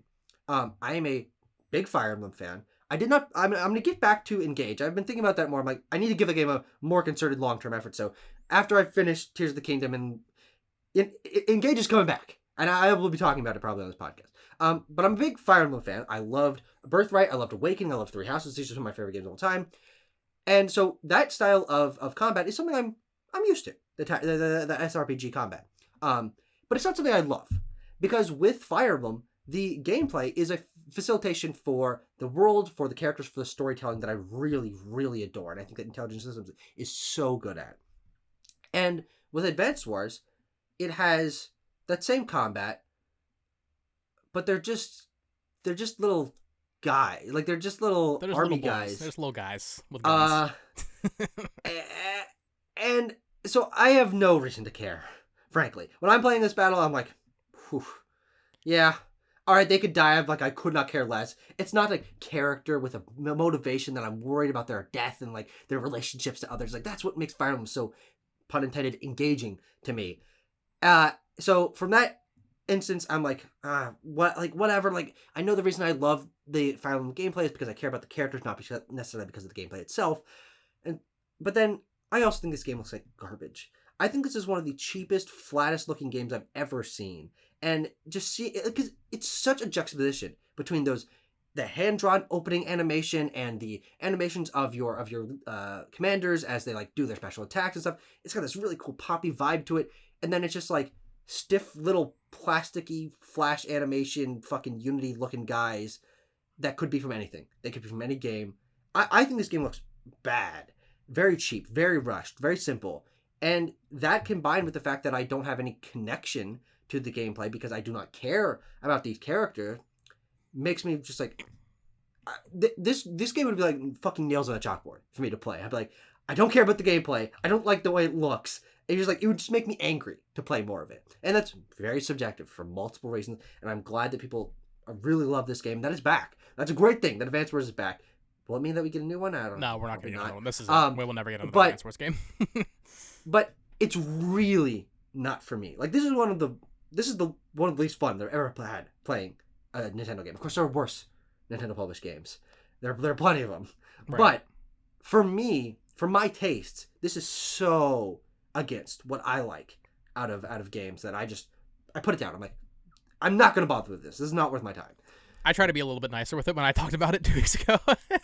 But now that I've more time has passed, I disagree that it looks completely like trash, as you That's said, fair. or garbage. That's fair. Yeah. I don't think it looks. I think it's a compounding thing for me. It's like I already don't like the game, so I think it looks worse because of that. I don't think it looks fantastic or anything. Don't get that twisted. I don't think it looks like it's worth $60. I think that should have been $30 at most, maybe $40, I guess, because Nintendo tax. As you expect. And it is 2 games. It's a lot of content. Yeah. But I liked what you put. I think was it Backlogged is the website you use to track. Mm-hmm. You said Fire Emblem without story is a death sentence. Absolutely. Yeah. I like tactics games. Mm-hmm. I've even played something like Disgaea. I've never finished a Disgaea game. I always want to get back to them. But even that's fun to me. I played one of the Disgaea demos on Switch, like early Switch days. Disgaea 5 probably, yeah. Yeah, there was Disgaea 5 demo, and I'm like, I'm going to try this because I'm playing everything on Switch. Yeah. I don't like it either. Yeah, no, it's true. It's definitely not as good as Fire Emblem. And maybe the tactics gameplay is better. I definitely like how Disgaea and even Mario plus Rabbids does like the jumping mechanic is always fun. Mario plus Rabbids is awesome. I love that. Mario plus Rabbids is another awesome game, yeah. Yeah. And I maybe Advance Wars and Disgaea, maybe those are more in depth, and I don't like super in depth tactics gameplays, and that's fine. That's just not for me. But I have made a conscious effort in the Switch's life cycle to beat pretty much every first party game. There's only a handful I have not beaten. And some of them I do like. I still want to finish Tokyo Mirage Sessions. I just haven't gotten to that. Yeah. But this is definitely what I will never beat. I just don't care. Like you said, you take the story out of Fire Emblem, give it a not great coat of paint. Yeah. It's just not for me. Yeah. And I don't think we will ever get another Advance Wars game. I'm gonna be honest. This is definitely the end of it. Yeah. And unless it sells well, I don't think it will. They sent it out to die too. I think that's part of it too. And I guess it's not fair to the game. When the public, when Nintendo itself does not care about the game, that does not bode confidence. That doesn't make me more excited to play it. They clearly just shat it out. So Advance Wars, guys, go play it. I feel bad for WayForward because like this is like they're working with fucking Nintendo. They're bringing back an old franchise. That's awesome. Like so good for them. Not the game they should have worked on though. They should have done like a Wario Land or something. Yeah. Oh, that would have been so cool. Right? Yeah. There's so many better picks for way wait, forward. Shantae and Wario Land are like they're the same game. That's like butter and butter, you know? Yeah. Goes well together. I don't know what I'm saying. So I hope WayForward gets another chance, but I would not be surprised if they don't. Yeah. This game was screwed from the start. Yep. Yeah, it was screwed from the start. Speaking of games that were screwed from the start, Tucker, we have one final game to talk about. This might be our longest what we're playing section so far, but tell me about I this. actually played a lot of stuff. Yeah, you actually played a lot, and next week we're only talking Zelda. I guarantee you. Yes, true. What? I'm not playing anything else. You kidding me? I don't want to do anything else. Yeah. Food, poop. I don't Sleep? care. No, you need it. No pooping. No pooping for you. Tell me about Redfall, Tucker. This is the Xbox from Arcane Austin, the famed developers of Dishonored. Arcane Leon released Deathloop on PS5 2 years ago. Even that wasn't super well. I think it was well received, but there was definitely people that didn't like it as much as Dishonored. And now they have Redfall, which is the first, I want to say, AAA release of consequence from Bethesda since Xbox acquired them. Yes. Hi-Fi Rush is very small in comparison, Pentiment. and we both love that game. Pentiment, that's Obsidian. Well, I guess saying Bethesda biggest first big Bethesda release also just applies to first big Xbox release because they didn't release fucking anything for the past 2 years. That's a good point. That's a good point. Except for, like I said, Hi-Fi Rush and Pentiment, and to be fair, Forza. But first, like big AAA game. 2021 was good. Psychonauts 2, Forza Horizon 5, and Halo Infinite is a great trilogy of games. I like all of those games. But tell me about Redfall. Okay. All right. So I this year I've been very into Bethesda because Bethesda is such an interesting third-party company to me. Of course, they're not third-party anymore, but again, for like jaded fucks like us, Bethesda in our minds is a third-party company. They are the only one that I think, alongside Nintendo and PlayStation, have a cohesive feel to like all the games that they publish. The worlds and the types of games and the teams that they bring together work well together. And of course, they've got a sort of variety of genres, but it's mostly shooter games, semi-open world. Like we know what a Bethesda game is. And I played some Bethesda games. I'd played some Fallout 4. I'd played Doom. I played Wolfenstein: The New Order. I haven't gotten to New Colossus yet, but I want to. Skyrim. I like Deathloop. I really enjoyed. I really like all the Bethesda games I'd played up until this year. And then I played Prey. And I loved Prey. That's one of my favorite games of all time. Prey's awesome. From Arcane Austin, the people that made Redfall. So I played Prey. I beat Prey. I loved Prey. I played Dishonored 2. I'd already played Dishonored. I already played Deathloop. I played Dishonored 2 this year. I really enjoyed that. I didn't finish it, but I really enjoyed what I played. I also played some Mighty Doom this year, which is, I think, better than people give it credit for. Was that the mobile game? Yeah, but I think it was actually a lot of fun. I played Ghostwire Tokyo. I played Hi-Fi Rush. I tried a little bit of Wolfenstein 2. I played a little bit of The Evil Within. So like, I am Bethesda pilled this year. Lots of games. And playing Dishonored back in the day, Deathloop when it came out, Prey this year, Dishonored 2 this year. I'm like, Arcane never misses. These guys are fucking that guy on the beach with the fire piano. Boom. Composing masterpieces. And I'm like, okay, Arcane's level design and world building and sense of action and character to their worlds and their combat placed into an open world with a little bit of multiplayer and these like, you know, fun, fancy, mystical powers. I was not excited for Redfall, but then I was because I played those games. I'm like, perfect. Can't wait. Redfall's gonna be one of my things. And then Redfall came out. Redfall reviews did not drop until the game was out. Already not a good sign. Always a bad sign. To be fair, that just happened with Zelda. To be fair. Yes. Well, one day event. But New Zealand exists. And that's a good point. And the game gets fucking panned. The game gets destroyed. And I'm sitting there like, I'm not gonna bother. Like, this is not worth my time, whatever. And then my friend comes over before Guardians, that Thursday. I guess it was like the day after the game had come out, a couple days. And I'm like, let's try Redfall, and we're gonna pass the controller between each other, and we're just gonna like try to like have a good time with having someone else there and like shitting on it and whatever. And we started up the game, and the menu, the like little press start to enter Redfall menu, has a bright green fucking light. Just like everything is glowing bright green. And we're like, are you kidding me? The opening, the menu screen has a bug? I didn't even know that was possible, but it was. So great bit from that, from Redfall. Great comedic timing. Us being like, oh god, Redfall's gonna be shit, and then we open the fucking game and the menu has a glitch. That's awesome. And then we start the game, and I mean, it's not news at this point. This game's really, really bad. I mean, this is one of the worst running games I've played. This is one of the worst designed games I've played. One of the buggiest games I've played. The structure, the gunplay, the characters, the world, the cutscenes, everything is just so insanely low quality. It doesn't make any fucking sense. Like, how did the Dishonored and Prey team go to this? And we don't know. We don't know why they were put on this game. Maybe they wanted to, and it's not their thing. Maybe they were put on it by Bethesda. Like, we need some sort of live service. It's actually, it's kind of live service. It's multiplayer, but I don't think it's got like there's no microtransactions. Yeah. No, there's no battle pass or anything. But I mean, any metric you can throw at this game, other than the town of Redfall itself as a place, is like looks fine, and it's decently well designed. It's got a vibe to it, but yeah. I mean, are there any specifics of why this game is bad? Do you want me to like drill on? I played like 2 hours of this game, and I put it down like no fucking shot. I think the more interesting thing with Redfall, and this is what I liked about this podcast being a Nintendo podcast, is we're going to talk about the other big publishers and when they do something well and when they do something bad, because we play these games. We love all three companies. Mm-hmm. There's been a lot of debate about whether or not Microsoft should get credit for games like Psychonauts and Hi-Fi Rush, and if even Redfall and Starfield count. I think at this point, if they own the company at that point, they should just take the credit no matter what. Yeah. I agree. So Hi-Fi Rush, they get the credit, even though they probably regardless, weren't it reflects involved. on them. Yeah, it's on them. It's on Phil Spencer, as we saw with his that was a fantastic episode of the X-Cast over at Kinda Funny. They did a great interview. I mean, it also, like, as far as I know, like, one of the most talked about like interviews from podcast interviews of all time. It's like every fucking news article and everyone was talking about this fucking thing. Yeah. Like, every quote, everyone was referencing. Good on them. Mike Howard, Paris Lilly. Yeah, absolutely. Hats off. But so that conversation's interesting. I guess Gary Whitta. Yeah, he's there. He's good.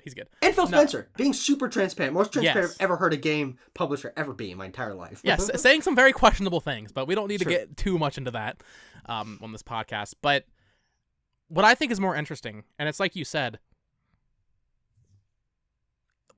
it doesn't matter if we're giving Xbox credit for this or not. What the fuck happened? There's no... Fallout 76 came out in 2018. Yeah. That is more than enough time to course correct from having your studio that is known for making these prestige single-player games. Yeah. That's more than enough time to tell them to stop making this multiplayer game.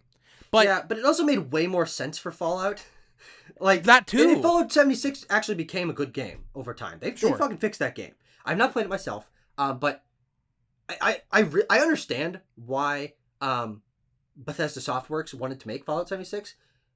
And actually, there's a phenomenal no-clip documentary from Danny O'Dwyer about Fallout 76 that I really recommend. It really changed my thoughts on like why that made that game and maybe why it didn't turn out so well, but why they were able to like shape it into something better in the future. But you think about that track record, okay, it's not like what people wanted, but it makes sense.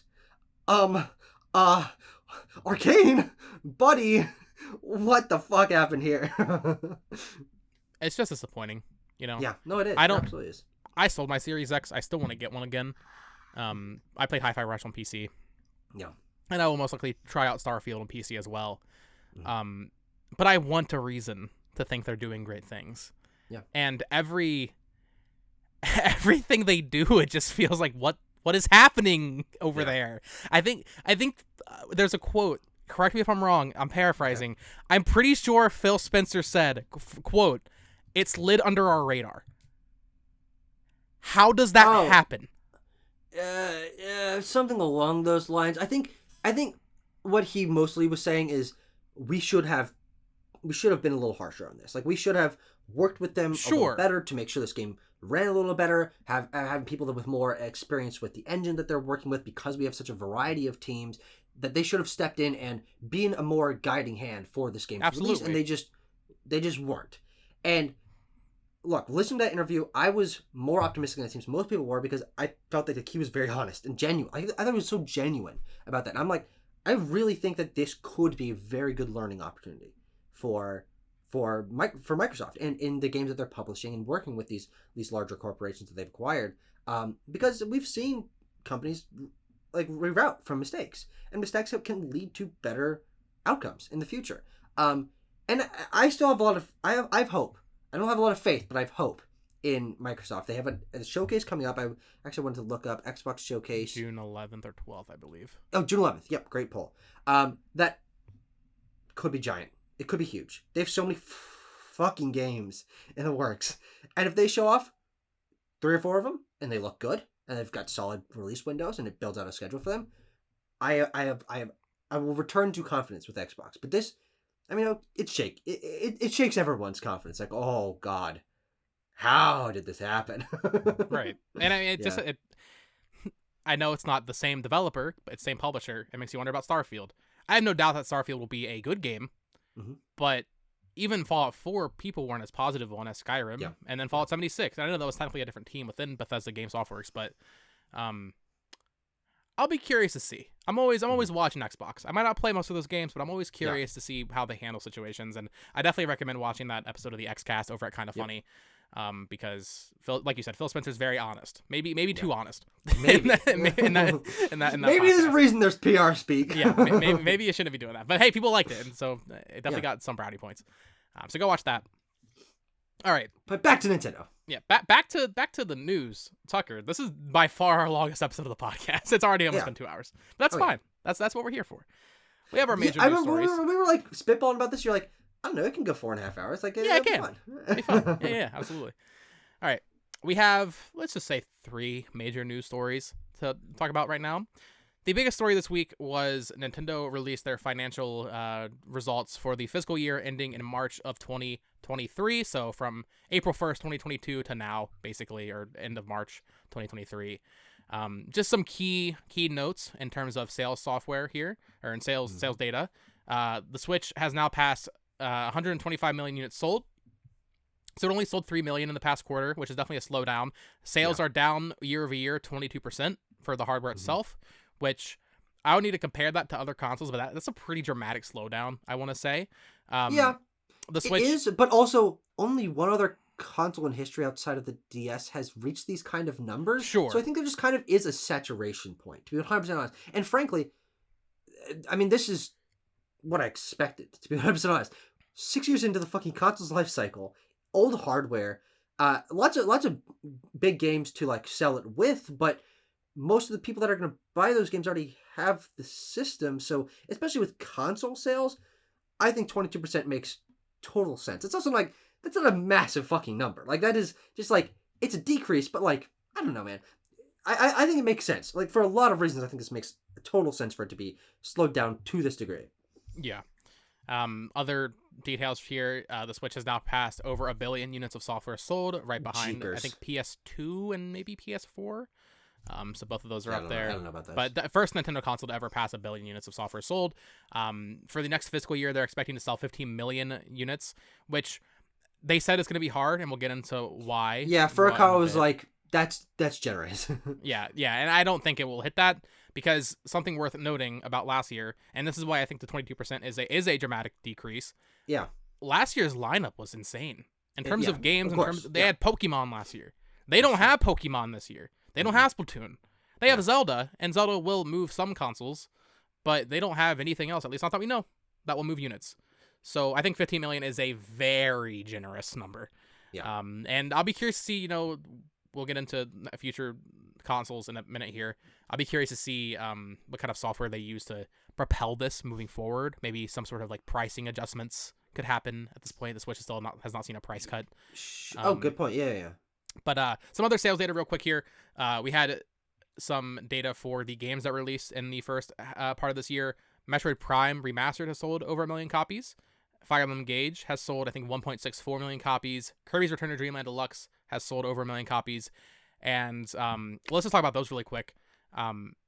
Kirby over 1 million, I feel like that's really good. It's a port of a Wii game, or remake, I should say. Engage is not good though. Yeah. That's decrease. it's about Three half Houses? of what Three Houses did. Someone commented on my video. To be fair, Three Houses had more time on the market by the time its first earnings popped up. Oh, sure. But Engage clearly is not going to sell that much, which is never the goal with a new game. Yeah. And also the game that they put the most time into. I mean, yes, Fire Emblem games, to the point of Three Houses, had been releasing very frequently on the 3DS. And of course, first one on Switch, Three Houses, I would say the better game. But Engage had the most time ever for a Fire Emblem game put into it. So, like, and probably the most resources. It's also the best looking Fire Emblem well, game I mean, a lot of people don't realize this, but Intelligent Systems did not make Three Houses. That was Koei Tecmo. Intelligent Systems helped, but this is the first Fire Emblem game from Intelligent Systems since Echoes on 3DS in 2017. Gotcha. So this is probably one of the longest games Nintendo's had in development. To be completely honest, there was rumors. To be fair, they finished. I think the rumor was that Engage finished in 2021, so it was sitting for a while. But definitely soft sales for that, but still good. It's still fine, right? Yeah. And then Metroid Prime over 1 million already. I think Abram, friend of the show, Lost in Cult. What's his official title? Lost in Cult? I don't know. Who knows? I honestly, I don't know. I'm sorry. I have no fucking clue. I don't really keep up with that for him. But he had a great... I ordered a Lost in Cult book like 7 months ago. It still hasn't arrived, but I'll get it someday, and maybe I'll be a Lost in Cult fan. We'll see. Dan throwing the shade at the shipping team. But no, he had a great write-up about Metroid Prime and its sales on Twitter, just like Twitter thread. I read through it. This is really good. 1 million sales for a remaster of a GameCube game that was shadow dropped, and it only had 6 weeks on market to hit a 1 million. The fact that Metroid Dread is the best-selling Metroid game, it outsold Metroid Prime 1. Yeah. But the fact that Metroid, it's weird. It doesn't have very high highs, but its lows, I feel like no matter what now, are going to be around this. It will sell 1 million copies. Sure. Consistency is the key here. Right. So it's consistent now. Nintendo knows no matter what, if they release anything with Metroid on it, it will probably do about this well. I'd be curious to see if like Metroid Prime 2 or 3 remastered would do as well. Probably not, admittedly. Maybe they bundle them together, it will. But yeah, really strong sales for Metroid Prime remastered and Kirby as well. And just in general, I mean, even Mario Kart, I think, is at like 55 million now. Animal Crossing is like 42. Yeah. They just don't stop. Now, a game that did stop, Tucker. I was surprised to see this. Yeah. Splatoon 3 has completely stopped selling. Oh, I like heard about that. Like completely, dude. I would have to check. I'm pretty sure at the end of December, Splatoon 3 was at about 10 million sales, or 10 million units sold. And if you remember, this game broke records in Japan when it came out. Like I think it was like most sales in 24 hours. Yeah, something like that in Japan, which was crazy. It has sold so little in the past 3 months. It didn't even go up a full number in terms of the millions. Yeah. That's horrible. So I think any chance of this game outselling Splatoon 2 is dead now. Yeah. Because that game's at like 14 million. I don't see why it would just suddenly increase. Maybe the holiday season could boost it. But this was surprising, man. Yeah, I think the reason for this is just that Splatoon 3's post-launch support has been They fucked lacking. up. Yeah, dude, they completely ruined it. Which kills the Splatoon momentum of getting people in consistently, always having something new. I mean, I haven't checked in months. I think that they have the possibility of, if they release another, of course we know there's another expansion. There's actually two like sort of major things coming. Just one. Because the other, it was the Ankopolis Plaza, and that already came out. Yeah. Okay, oops. Who cares? Didn't check in on that. Yeah. But if they do another great DLC, and they really market that, they could potentially use it as a refresh point for the game being popular. They could do solid post-launch content after that, and that could help kick things back up again. But I think that, much like actually another very similar parallel, Super Mario Maker 2, a game that did not have good post-launch support until it did, but then it wasn't like close enough to launch, and it wasn't consistent enough after launch to have people care. Unlike Super Mario Maker 1 and Splatoon 2, they need to realize that the tail on these games is the first 8 months is like the most critical. Absolutely is. And keeping the community engaged and bringing in new sales and new players and keeping that like in the market share and mind share of people, that's what makes it sell. I mean, Splatoon 2 wasn't selling great, a year and a half after it came out, but for that first year and a half, it obviously reached, a critical mass and was selling great. But they just kneecapped themselves for seemingly no reason. I mean, I can't really pinpoint why. I mean, they put so much effort into the base game of Splatoon 3. That game's great. Fantastic. It's phenomenal. Yeah, it's fantastic. It's easily the best Splatoon game. Yeah. But then they maps, weapons. Yeah, I was talking to this with my friend Caleb the other night. And it's like a great point bringing up Mario Maker 2. They completely Mario Maker 2, to be fair, sold better than Mario Maker 1, obviously, because it was a Wii U game. Yes. But I didn't play that game after the first week because they didn't release stuff. The appeal of Splatoon and Mario Maker on Wii U, that was the best year of the Wii U, in my opinion. Every week there was something. There was a little Mii costume, or a little 8-bit costume for your Mario Maker levels, or a new weapon in Splatoon. Yeah. They still are releasing the same amount of content in Splatoon 3, just every 3 months. They save it all up. It's horrible. And I don't understand, because Splatoon 1, that was the game that revolutionized this entire release strategy for Nintendo. Yeah. And then they just stop for the game that it made the most sense for. They keep doing with the Mario Sports games, the games that it never even made sense for to begin with. And those games, I mean, I guess they sell well. Mario Strikers Battle League did sell over 1 million copies, but no one likes those games. Not to that extent. It just seems weird to take that away from Splatoon. I don't know. It seems very misguided. Very misguided. Yeah. But in that financial briefing, we did get some very important news regarding the next piece of Nintendo hardware. So we mentioned how Furukawa said that they expect to sell... Kind of unnews, but for a lot of people it is news. I mentioned that Furukawa expects there to be 15 million units sold in the next fiscal year. However, sorry, they, let me see here. It's without them releasing a new piece of hardware. Right. Sorry. Next year. Brain started malfunctioning. Totally okay. Yeah. So basically they literally said we are not releasing new hardware this fiscal year. Furukawa said we are going to do this without releasing new hardware. So that means no upgrades, no revisions, and most importantly, no Switch 2. Yeah. Now, to those of us that are smart, that was obvious. That there was not going to be a new piece of hardware this year. I think the more surprising thing, and I've seen a lot of people getting this wrong, this is for the physical year. This is not 2023. This is ending in April of 2024, which means the earliest we are getting a new console now, I would say, is fall of 2024.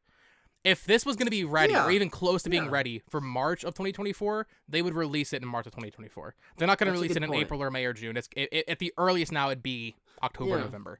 Well, I mean, they did kind of revolutionize when major consoles could be released with having the Switch release in March, in spring. But that was because of their fiscal year. That's a good point. Though, I honestly don't think it's out of the realm of possibility that we have a new console next summer. I think Nintendo can do what they want. They're off the beaten path, and they're off the track record of like when generations are, when you're supposed to release consoles. If a new system releases in late summer of next year, then it has the whole rest of the year and like momentum to build for a holiday season. It would not be bad for their sales to release it in the summer of next year. I don't know a lot about fiscal year earnings, about when launching things in certain quarters maximizes like what numbers you get when you report them, but in terms of a console selling units, they can do it in the summer and they will be totally fine. Sure. I would say for like a summer release, I could definitely see a revision. If it is just like a Switch Pro, that could definitely release in the summer, or like a Switch Lite OLED, which I don't think they're going to do at this point. But in terms of a Switch 2, I think they would wait until either holiday season or March again, because like you said, we're not fiscal year experts, but there's definitely something to the fact that a lot of publishers recently, anyway, have been releasing all their big games in the first half of the year before their fiscal year ends. There's definitely something to that. Yeah. Well, I mean, what we've just been seeing over the last few years is a spreading out of when games, major games release. I mean, Breath of the Wild and Horizon in the early parts of 2017 was a big deal, and even last year with Elden Ring. And Horizon Forbidden West, like huge releases in the first part of last year. Kirby, Pokemon, beginning of last year was crazy, but also big games release all across the year now. Like that's just it's not a seasonal There's thing that. anymore, Well, there's definitely a dead point in the summer. there is. Sure. Yeah. May Summer's to definitely there. August is normally a barren wasteland Yeah, for but most games. I think Nintendo's been good about keeping it consistent throughout the year, but that's a good point. And also, my lens is mostly through Nintendo, so like them doing summer releases, I'm like, oh yeah, Mario Kart 8, ARMS, that came out in summer.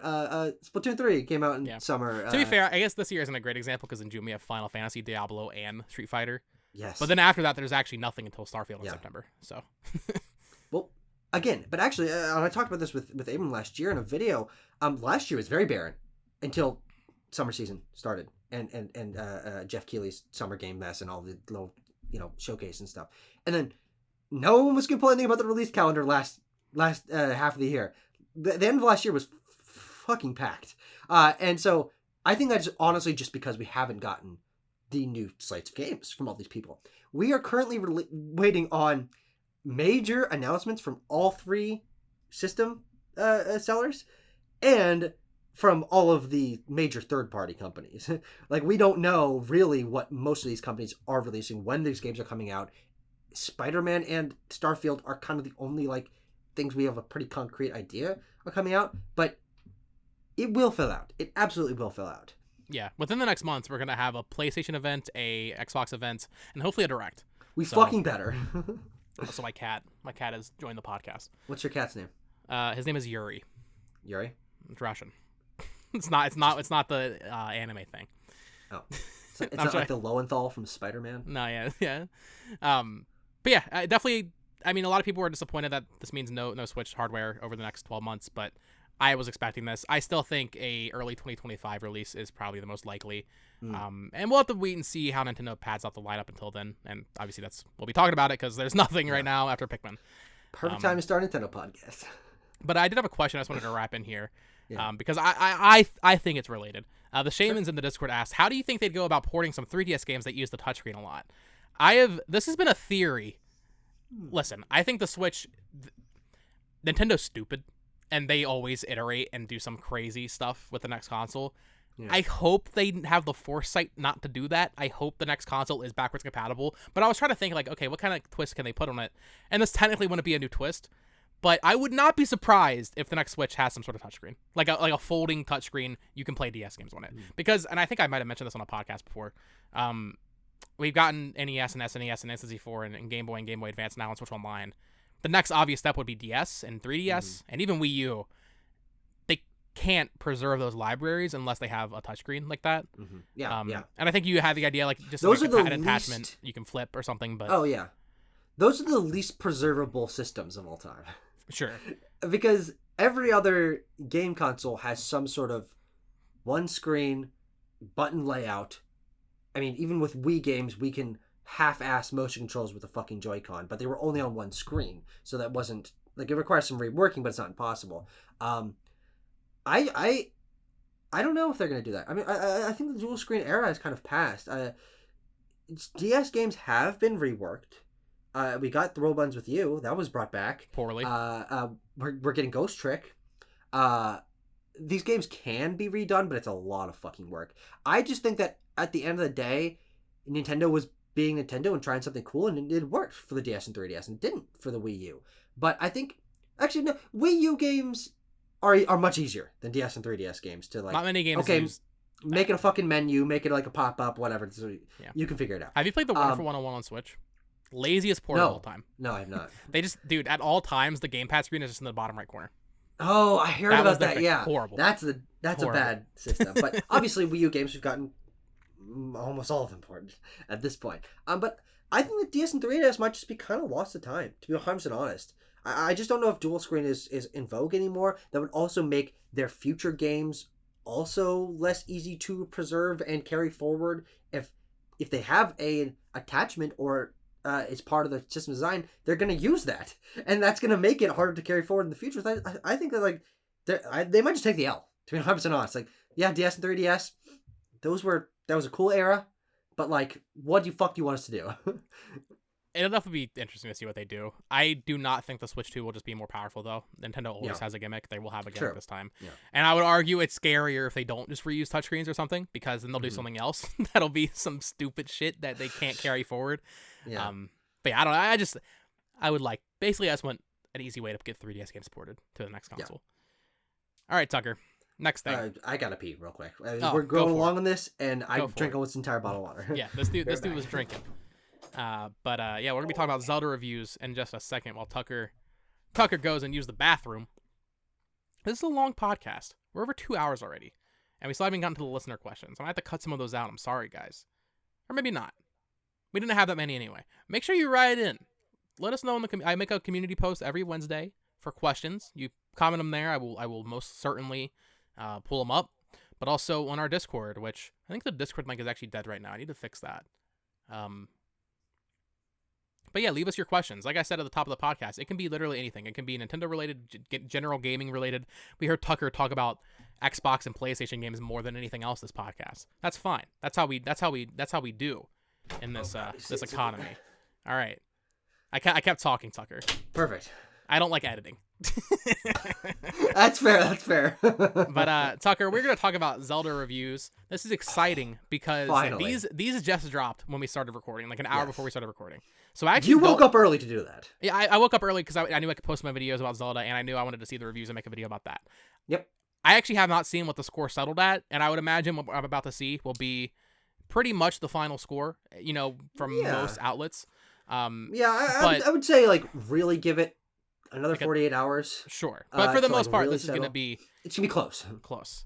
So, currently on Metacritic, the game has a 96, which is 1 point less than Breath of the Wild. And on OpenCritic, pull it up here, it has a 97, which is actually the highest reviewed game of all time on OpenCritic. Holy God. Yes. Across the board, this game got 10s. Yeah. Obviously, I already talked about my experience with it. I've done several videos. But I have to say, I was Listen, there's this whole argument about review scores and how we shouldn't get too caught up on it. Mm-hmm. I agree that we need a better way to track this kind of thing. However, this is the reality. This is our best way of tracking this. Yeah. A Metacritic score is the best way to get the community consensus on if a game's good or not. Yeah. It is especially because Metacritic does aggregate things. Like, you can scroll down and see each individual person, like, how it adds up to that number. Like, they don't just come up with that number off of vibes. This is math, baby. Yeah.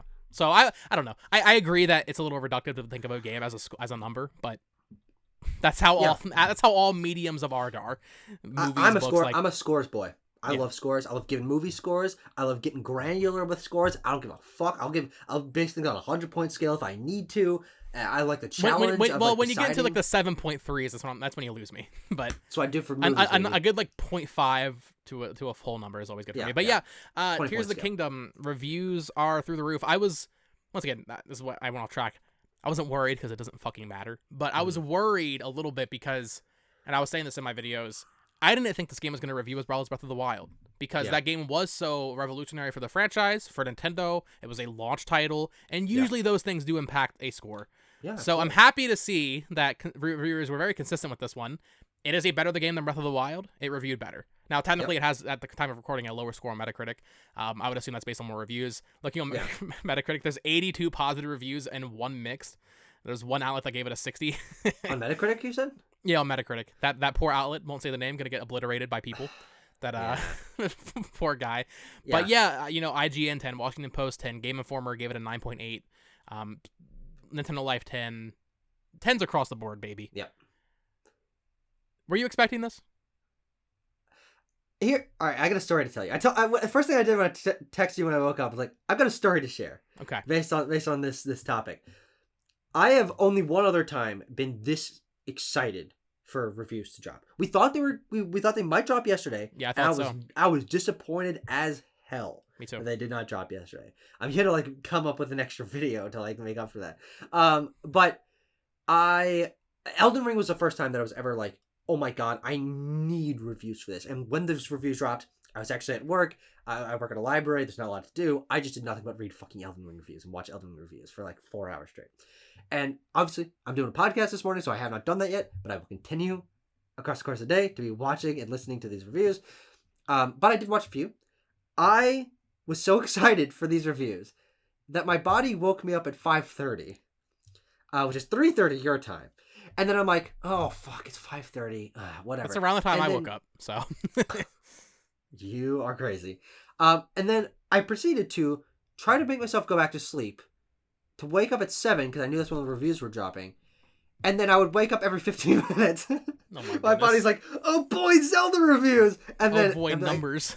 And then nothing happened until 7, and I actually woke up at 7:05 or whatever, and I started looking at the reviews, and I'm so excited, man. I love when there's this kind of critical consensus, because it doesn't happen very often. And certain people will contend Nintendo bias, Zelda bias, the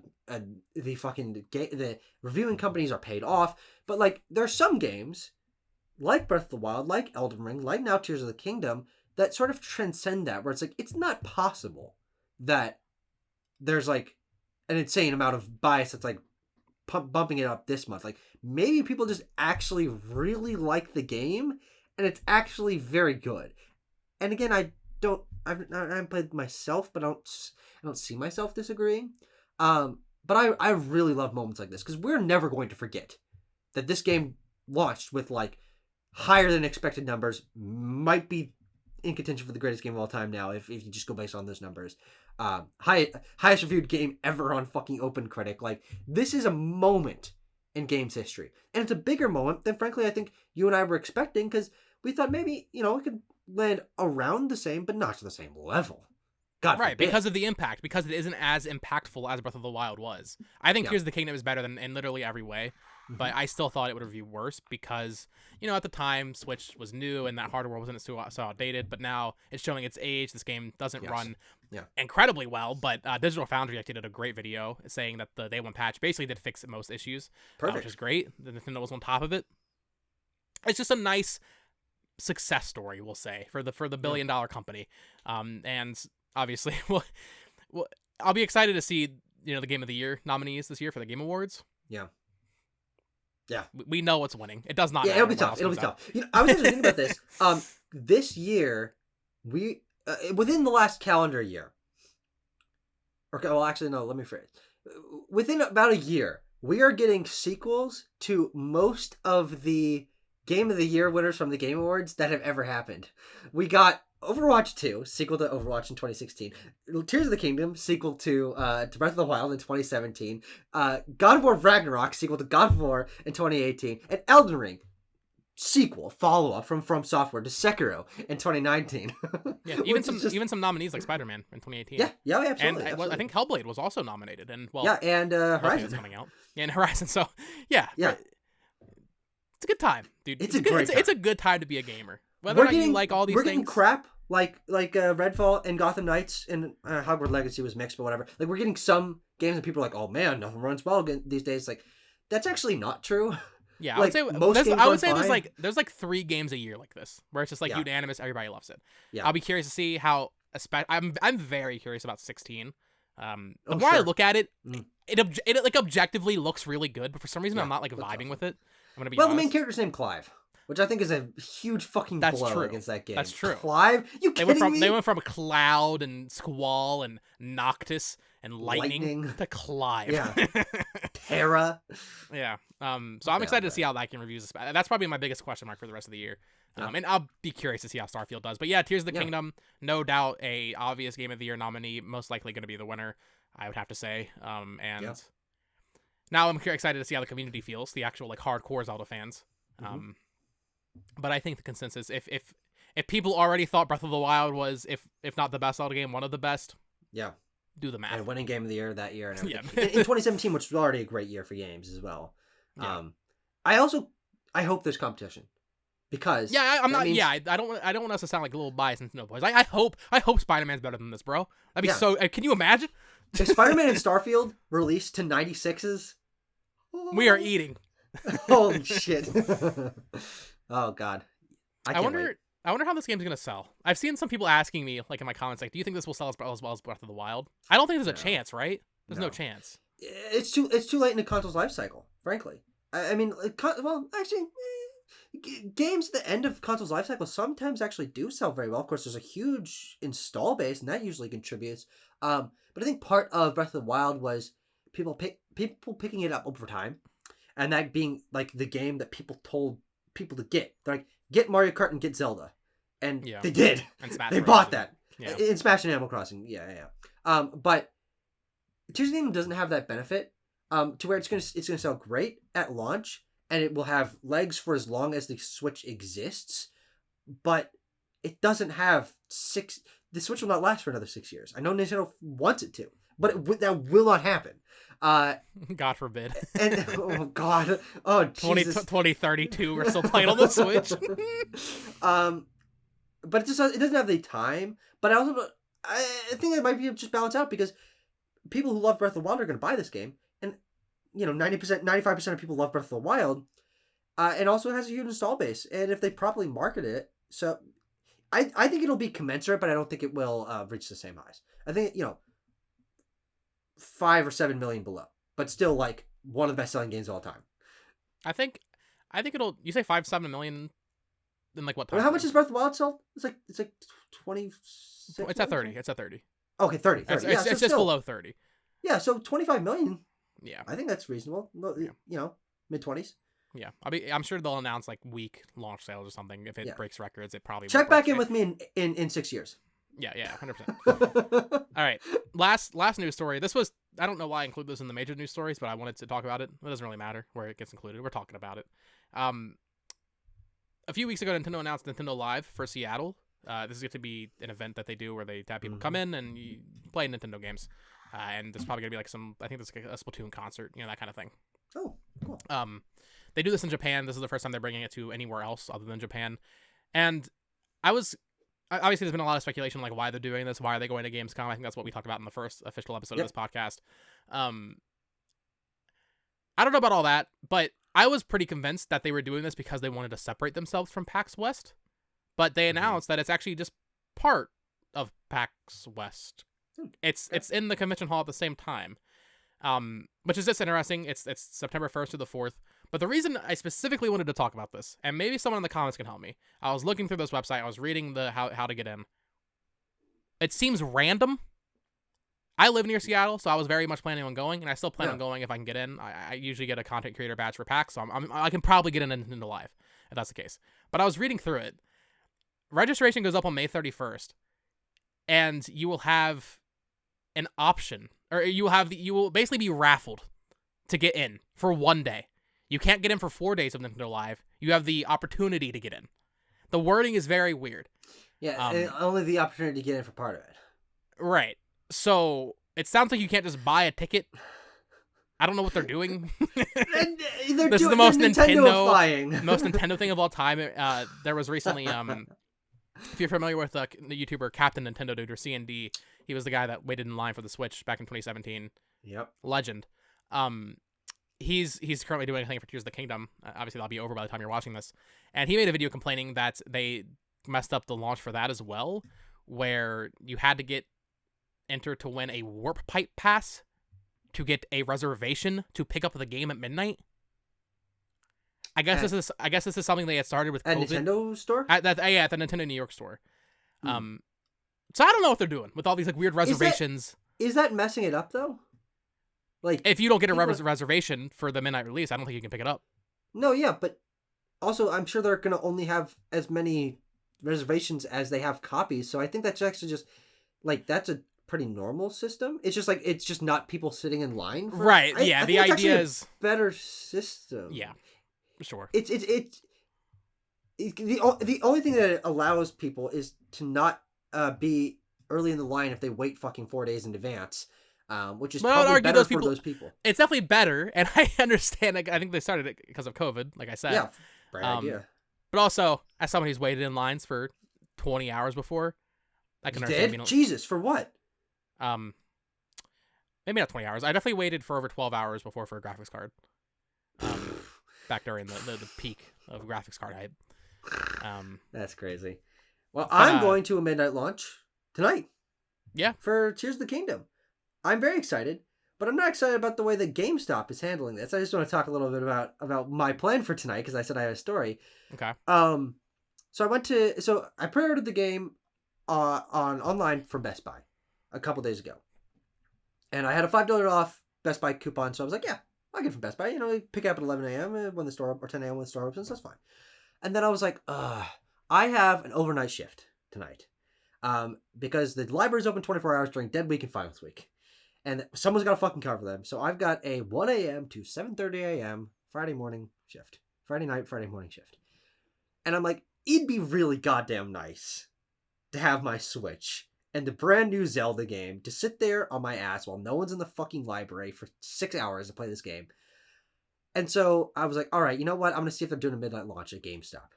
The only GameStop is 20 minutes away, so it's not super accessible, but whatever. And I called like I do, and so, okay. I already have the game period at Best Buy. I'm going to sell that copy to a friend. So that's fine. And I drive to GameStop, and they're like, okay, so you put your money down now. And then you come in on Thursday between 3:30 and 8 p.m. to get a special receipt with a special sticker on it that lets me know when you come in at 11 p.m. when we open up the gates to people get the game, that you have this special receipt so you can be one of the people that gets your copy. What the fuck is up with that? It's so weird. When I picked up, I think Kirby. Yeah. They asked you to come in hours before to get the receipt, which is basically like a queue in line. It's basically a physical version of the Warp Pipe Pass that Nintendo was doing for their New York store, except that's digital. Mm-hmm. It was also random if you got it. Yeah, but there's also like way less people in Lincoln, Nebraska that care about this game than people that want to go to the only Nintendo store in the Western Hemisphere to get the thing from a super special store. GameStop should definitely be doing that on a store by store traffic basis. GameStop needs all the fucking work they can get. You're right, dude. I don't know. Not to go on a rant about GameStop. I don't know if it's like this anywhere else. I live in a pretty big city. Yeah. Not like a city, but like a city. My GameStop near my house opens at 1 p.m. now. What? And they're closed at like 7. It slowly just got worse and worse. When I moved here, they opened at 9, like the normal time, right? Or 8. I can't remember exactly. Maybe 10. But it's just steadily gotten worse. I don't know if employees just stopped showing up or what. And at first, I thought it was just that one GameStop location. But then I went to another one that's a little bit further away, and they didn't open until noon either. And I was like, what is going on? Why would I... Best Buy, I don't like Mine shopping... Mine are open from 10 to 9. So that should be how it is, right. I don't like shopping at Best Buy much anymore either because they don't have games out anymore at my location. They just have like the pieces of paper and like the really? case, Oh, interesting. Yeah, they keep all the games behind like the counter and like that big just cage. So I don't like buying games in store at this point is just not fun. Unless it's like a locally owned shop. But why would I go to GameStop if they open at fucking noon? Yeah. When I can just go to Best Buy or even Target or Walmart. Yeah. GameStop. It's like you want to die. Yeah. But also, I'm going to pick up the game at 11 tonight, and then I'm going to go to work at 1 a.m. Well, actually, no. I'm probably going to pick up the game, drive home, play the opening hour of it on the TV, take my charger, take my Switch, book it over to the library, and play for 6 hours straight. I'm going to be so tired tomorrow, but... Well, you're not going to be able to sleep. You're going to be playing Zelda all day. It's a great point. 40 hours straight. Let me know your thoughts, by the way. Message me tonight when you play the opening. Okay, perfect. Yeah. All right. Let's get into some listener questions. Of course, you can ask us questions, as I've said before, in the Discord, in the community posts, or even just in the comments of this video, and we will pull them for next week. They could be comments about current news, any general Nintendo stuff, any gaming stuff, or even just stuff about our lives. Ask us what our favorite Broadway play is. I don't have an answer for that because I don't think I've ever been to a play, to be honest with you. Why would you ask that if you had zero experience? Like, it's not even like you've been to one and you didn't like it that much, but still I saw like a high school Beauty and the Beast or something, Oh, God. Don't ask us that question, then. You're not going to get anything on a bow. All right. Late Grasser asked, do you guys think Nintendo games keeping such high value and rarely going on sale can be a detriment? For example, Pokken Tournament has been $60 since launch and barely anyone plays it anymore. If it was cheaper, maybe it would still be alive. We've talked about game pricing and if they should do Nintendo Selects on this podcast already. But there's definitely something to be said about that. I think for a game like Pokken Tournament, that game didn't sell very well on Switch to begin with. So I feel like Nintendo was just like, eh. Whereas games like Mario Tennis Aces and Mario Golf Super Rush, they actually do put on sale for $40 and they still sell very well. To that point, I'm sure it would help. I'm sure if, like, example, ARMS came back and they printed it for $40, that would have helped that game a lot. But as a collector, and this is completely selfish, collector brain, I kind of like that they keep the value up. I like they don't put their games on sale that much because it means I bought the game and it's still worth as much as I paid. In fact, I think Pokken is actually worth a little bit more than $60 now. Oh, really? I know in 2017 when it first came out, it was like how you hacked your Switch, I believe. So Pokken was? Yeah, they actually like discontinued it for a little bit. Really? That's so interesting. Yeah, I don't know how in Pokken tournament, but yeah, what do you think about that, Tucker? I think that Nintendo games maintaining their value is, in a weird way, one of the best things Nintendo has going for them, because even though there are fucking PC basement dwelling gamers that'll be like, Nintendo is for kids and they're just toys and, you know, kiddie games, whatever. I play serious games like Call of Duty. Those are the minority people. We all we know that the Switch is the best selling console in the last fucking 15, 20 years. So what are you going to do? But their games maintaining their value gives them a premium feel that literally no one else in the industry even tries to have. We talked about this occasionally, but I mean, obviously, first party Xbox games on Game Pass day and date. That's a great thing for them. It's how I play those games. Good choice on their part. Sony is in a weird middle ground to where their games are just as prestige as Nintendo games. They're advanced. They get high critical acclaim. They're getting the Game of the Years. But they're no stranger to putting their games on sale. Almost all their games from the last generation, huge games, some of the greatest games of all time, are available on their subscription service, which is awesome. I think that service has a lot of value. I actually like PS Plus a lot. But also, their games go on sale constantly. You can find them in those select bins of stores for $40 a year if they come out. They've gotten better. And they go on that. sale on PlayStation Store. Summer sales, winter sales. They're always on sale for like a solid chunk of change, $20 off. And that's great for those games. But I do think that there is a mind share element to Nintendo of like, no, yeah, almost all their games are almost always still the same price. And that like does offer them a premium feel, like you're actually getting your money's worth no matter when you buy in to a Nintendo game. Yeah. To the point about Sony, I actually think they've been a lot better about that recently. Obviously, the games still go on sale, and they go on sale much faster than a Nintendo game would. But for example, actually, it's weird. And this is why I think they re-released Ghost of Tsushima and Last of Us and the Uncharted Legacy Collection. Those games have risen in price. Even Last of Us on PS4 has gone back up. It used to be like a $5 game. Now it's like $25. Okay. So I feel like Sony is like kind of like trying to rectify what they did with the PS4 generation, where those games are getting way too cheap. Because God of War at 2018 at no point should ever be $10. Maybe it's part of the subscription, sure, but that was a little weird. Or even like Horizon. I remember I got Horizon Complete Edition the year it came out for $10 on Black Friday, and I was like, this is not right. This doesn't feel right. I'm not gonna complain because I'm getting a game for cheap. Oh yeah, it's cool. But it definitely devalues it a little bit. And, and like you but said, also the mind it just share doesn't too. hurt sales for the question is about if it hurts sales for Nintendo. I just don't think that's true because most of their games sell incredibly well. I think it's the games that already aren't selling well that could absolutely benefit from them, but I don't know if it would be like that big of a change. Right. Well, a great example would be Advance Wars. Do you think it's worth it for Nintendo to price it at $60 and just make that money that way from the people that will buy it no matter what, or price it at $30 and hope you get more people in? Honestly, probably $30 would have been the better choice, to be honest. Because also they've shown that they have that range, not that frequently. Captain Toad Treasure Tracker was $40. Mario Get It Together was $50. Big Brain Academy, yeah. Some of their games launch new at less money, and that should have been one of them. Yeah, should have been one of them. Also, I just remembered talking about the sales numbers for Splatoon 3, how it's about like 10.5 million. Switch Sports is about to pass that. I just want to shout out Switch Sports. Passing Splatoon 3. Very funny to me. No. Game of the century right there, Switch Yep. Sports. I will talk about the game as much as I can because I have PTSD, Tucker. Yes. No, I still dream about it. It's like oh god. Not actually. It's like therapy. You know, you gotta like keep working through it over time so that eventually you will come to terms with your unhealthy, I cannot believe I played that. Nintendo Switch Sports. I was thinking about it yesterday when we were recording. It was Wednesday yesterday because Wednesday's when they used to update the cosmetics. I was thinking about it last night. I was playing Zelda and I was like, man, I don't have to play Switch Sports right now. I actually awesome. I thought that to myself and I was like, damn, I have actual PTSD from this game. All right. Ben Pie in the server asked, in your personal opinion, which Nintendo game do you find overrated, also underrated? So I think we can answer the underrated question very quickly. I think we both agree ARMS is very underrated. Yes, oh, absolutely. Um, Yeah, I adore that game.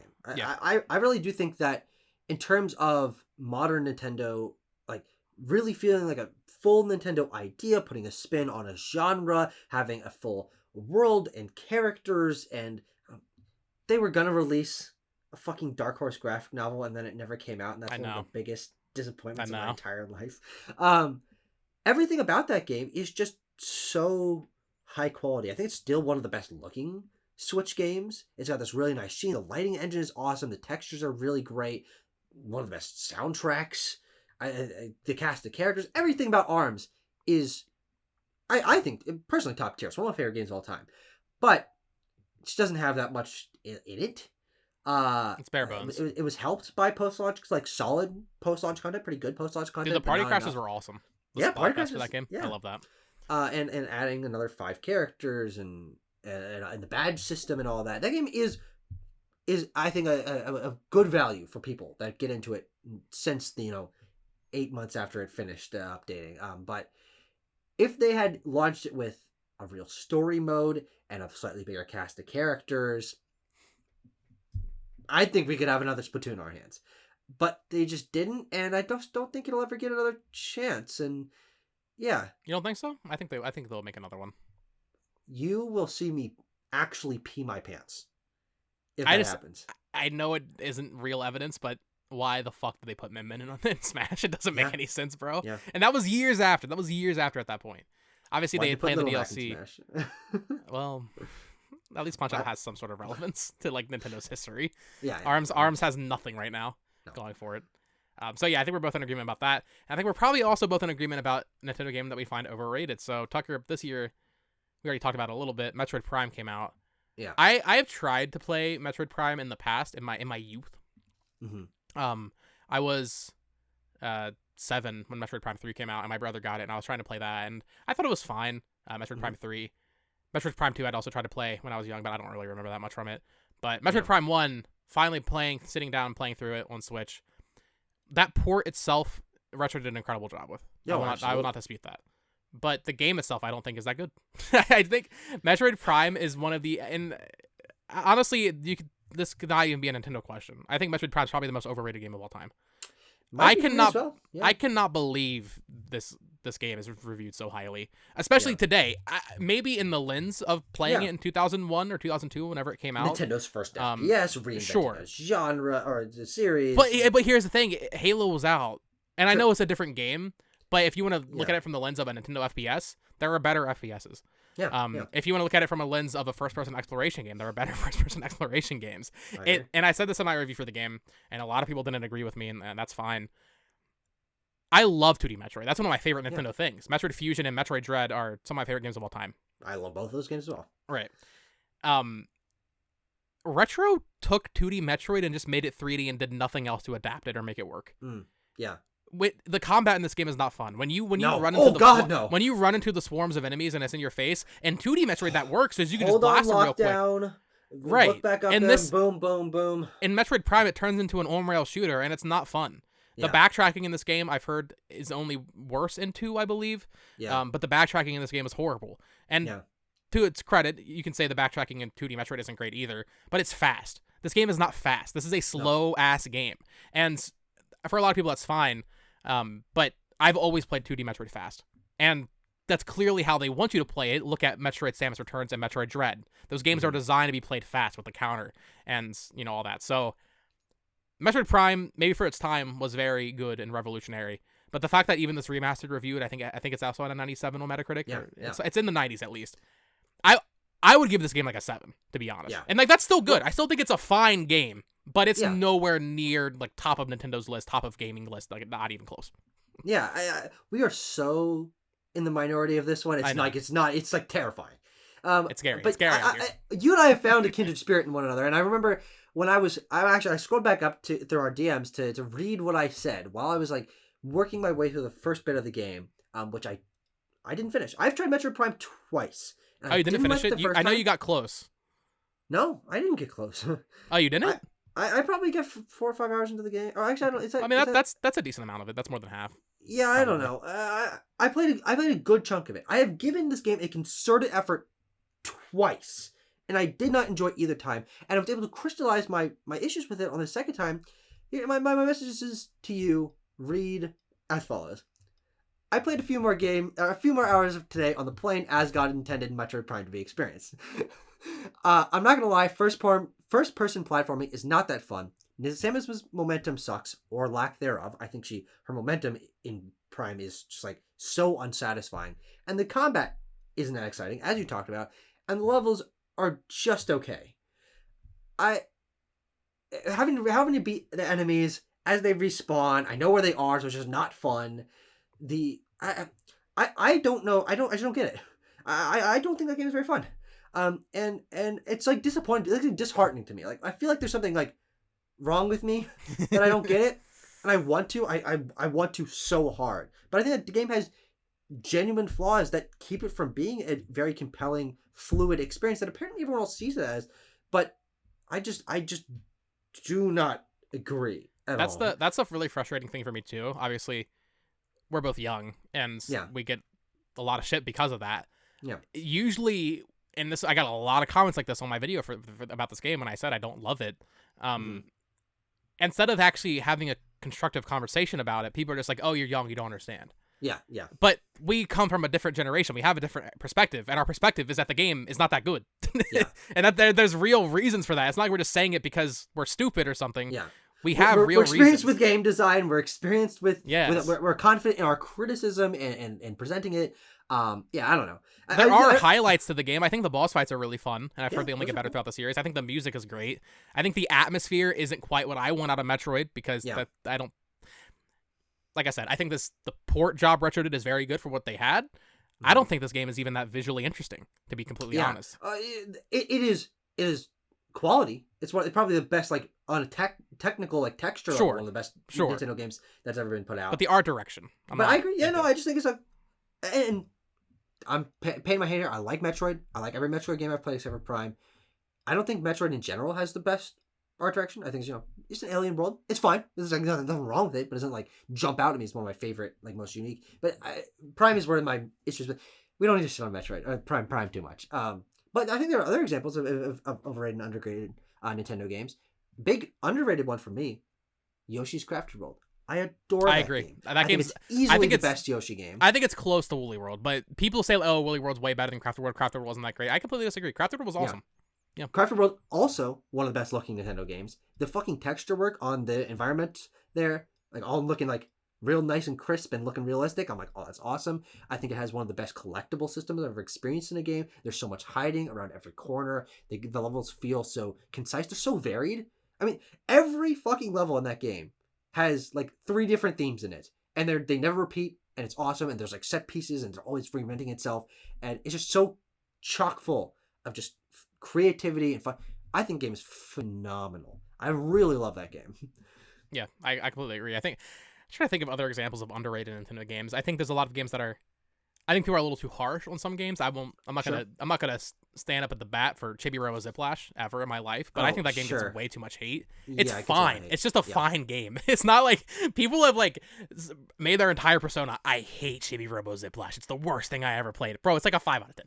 Who cares? Yeah. Just forget about it. People, and I guess on the Nintendo scale, that is a big deal because normally they don't release games that are a 5 out of 10. But and I think that goes to other games as well. Like Mighty Number 9 isn't that bad. It's fine. Sure. Yeah. Do you have any other underrated or overrated?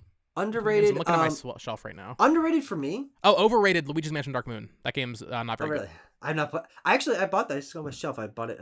I don't like it. It is the worst Luigi's Mansion. I will try it. It's still fun. It's still fun. Don't get me wrong. It's not Luigi's Mansion though. Overrated for me. The early gens of Pokemon aren't that good, guys. Like, they're kind of barren. The structure is just like, define early gens. 1 and 2. Okay. Well, yeah. Yeah. I don't think many people will argue, to be honest. That's not true. Those are the only fucking Pokemon games that make top 100 lists. Like, people love those games. Yeah, they're important games. I was gonna say for the time. Yeah, they red and do blue. Not hold up. Red, blue, and yellow being on those lists makes sense. Gold and silver definitely doesn't make sense. Well, people think Gold and Silver are the less important games, but I think they probably are the better games. Of those, absolutely, yes. Yeah. So I think from that degree, I would rather have Gold and Silver and Crystal on there. But like, every one of those games has been remade better. Fire Red and Leaf Green, Heart Gold and Soul Silver are better games. And I don't think many people would disagree with that. But those Let's aren't Go the is games. better. Yeah. That's another underrated one. I didn't like it when it came out, but I came to really like that game, to be honest. Yeah.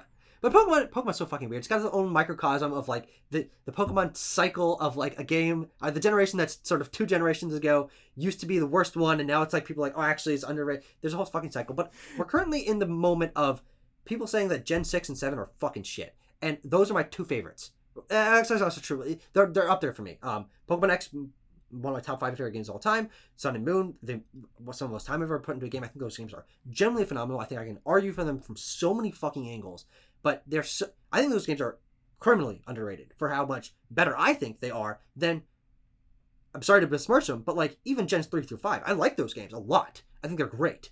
But I think that the 3D effects, the environments, the stories, the characters of the 3DS era games are just impeccable. I adore those games so much. And I can put up my goddamn this is what I will go to fucking bat for. Gen 6 and 7. I love those games to fucking death. I will say, for X and Y, those are. I don't think they're the best Pokemon games, but they are my favorite. Yeah. I think I think Pokemon has never been more fun mechanically than they were with X and Y. With PSS, with the introduction of Mega Evolution, with the new fairy typing, that was the most interesting Pokemon's ever been. And the Kanto Dex, the Kalos Dex is there's so many fucking Pokemon in Kalos. Yeah. And I mean, my favorite overall, I don't know. It's so weird. I go back and forth. I think Black and White and Black and White 2, I don't know which one exactly. I'm not sure which one I would pick. I think those are probably the best Pokemon games, beat for beat. And I would even say probably my favorite, but X and Y is right there. I have X and Y are my most played Pokemon games also. And then Sun and Moon, I don't love Sun and Moon like most people, or at least like you, and I have other friends that love Sun and Moon. Yeah. But talking about the Pokemon cycle, and this is all on the Pokemon scale, right? X and Y is underrated on the Pokemon scale, but you go on Metacritic, it still has like a fine score. Yeah, of course. But I'm is the lowest reviewed Pokemon game. Yeah, well, that game's like shit. Fine. That's the only mainline Pokemon game I haven't finished. I fucking hate BSP with every fiber of my goddamn being. That's a topic for another time. Pokemon's so fucking weird. Yeah. These games review weird. They change over time in really like scarily predictable ways, which means you can never trust what people are saying about these fucking games. It befuddles me. I just wish that people like gave newer gens more credit than and they over credit the older gens. And I think it's an unfair way. Yeah, like Scarlet and Violet has more issues than most games I've ever played, but I still think it's a fun game. It's still a good Pokemon game. Yeah, absolutely. Yeah. Legends Arceus. Legends Arceus is even better, in my opinion. Hey, that game's awesome. I have a friend who loves Pokemon probably more than me, and he actually hated Legends Arceus. And I was saying to him, I'm going to be honest, and I know people will not agree with this. Legends Arceus was low-key a Breath of the Wild moment for me. Yeah, absolutely. I played a lot of Scarlet and Violet. I played more Scarlet and Violet than I did Legends Arceus because there was more content in them. Yeah. And you were making 4 billion fucking videos on them. Yeah, I was making. Yeah, obviously I got the games early. But I don't know if I'm okay with Pokemon being what Legends Arceus was moving forward. I'd be completely okay with that. But that's I like Pokemon where I kind of like where it's at. People always say like, oh, it's in its worst state ever. Yeah, maybe in terms of releasing buggy or whatever, but. Yeah. In terms of like the variety flow, and creative, they've been doing great stuff. Yeah, Game Freak just needs more time per game. That's the only. That's literally the only issue is their time constraints. Now, do we have the Game Freak story here on these big news? Oh my goodness, no! I completely forgot. We're already into the listener questions. Thank you, Tucker. I don't know if Go Nintendo's slacking. Our primary source. Shout out to Go Nintendo. Best except source for now, apparently. Except for now, maybe I just missed it. Yeah. Every week, what I do is I just scroll down through their blog for like a week's worth, and that takes a while because I love Go Nintendo. I follow them forever. They cover literally everything. If it's these, like they will cover an Animal Crossing Pocket Camp like news update or like Mario Kart. Like they cover literally everything. Everything is a news story. But yeah, I guess we can talk about this real quick before we get into our next questions. Game Freak is working with Private Division and Take-Two on a new, did they say open world IP? Project Blue. Open world action adventure samurai game. Oh, it's a samurai game. I did not know that. Yeah, did you see the concept art? There's a samurai. I saw the concept art. I didn't like look too deep into it. But yeah, so we've seen Game Freak make other games with, well, not really other publishers. They've only ever self-published, Timbo the Badass Elephant and Giga Wrecker Alt, and Harmo Knight is published by Nintendo and Pocket Card Jockey. Sega published. Well, Pulse Man. Well, that was 30 years ago. I'm this just is saying, definitely. hey, so I don't get called out in the comments. Sure. Those of you saying I'm not a hardcore fan, I knew which company published fucking Pulse. Didn't I tell you about Pulse Man? No. I knew about Pulse Man. Oh, okay. But yeah, this is really weird to see them as specifically getting in bed with an American company, right? Yeah. Especially with Take-Two specifically, you associate with Grand Theft Auto and like the Mafia series and Borderlands and all these things that they publish. Is this gonna be like a big AAA game from Game Freak? Even Little Town Hero, which I would say is probably their biggest non-Pokemon game they've made. First of all, no one liked it, but also it was still small. It still looked like a small game. Me neither. I always wanted to, but I didn't hear great things. Yeah, they're making. Maybe in one of our down weeks we can have a Little Town Hero debate. Little Town Hero episode, yeah. Yeah, but this is crazy. Is one of the most I'm sorry I missed fucking it. Yeah. things. Yeah, I really think this is like one of the most interesting announcements that I've ever heard. It's like Game Freak's fucking predictable. I mean, they'll do Temple of the Badass Elephant or there are other smaller games, but we were just talking about before we started this how Game Freak needs to spend more time on their games, and they're not working so well with like huge open worlds and high quality graphics, and they're making a AAA action adventure game with a huge American publisher. Well, I think the most interesting thing is here with their other side games, they are clearly a small B team. Yes. This is not a small B team. Mm-mm. So what does this mean for Pokemon? Genuinely, Little Town Hero wasn't going to Are they just going to put Ilka on Pokemon games while they work on this? This will no matter what, them making another open world AAA game, that's going to affect the Pokemon release schedule. Yep. Unless they just hire a bunch of people, or like you said, they get Ilka. I guarantee you there is, maybe it's not Ilka, there's another team working on Black and White right now. I promise you. Mm-hmm. Wow. I completely forgot about that. Thank you for reminding me to include that. Yeah, that's a huge news story. It's really weird too. I've seen a lot of people saying like, "Oh, I didn't know Game Freak does other stuff." Yeah, they do other things, but never to this scale. This seems like a big deal, and I think cause they released this because of Take-Two's earnings, because all the earnings for the fiscal years that happened. But that's a huge thing for Take-Two. 2025. Okay, interesting. I don't know if there was a year on that. I'll look it up. Hold on. But you keep talking. Yeah, I just think this is really most interesting because we've never seen Game Freak attempt another big game. Because this is commensurate to the scale of what they would do, putting in the effort on a AAA big team level for Pokemon. And Pokemon is already in a really shifty space in terms of what teams are working on and how much time they have. But I feel like they wouldn't be doing this if they weren't like confident that they can do something else big. And from that angle, I think this is really, really, really exciting. I mean, if Game Freak starts another IP, a Game Freak IP that they care enough about to A, get a gigantic publisher, and B, put some of their best teams on it, that we could have another like we could have a B tier franchise for Game Freak, which has never happened before. They've got a lot of D tier franchises that they've never revisited, and it was a weird idea, and it was cool that they did it.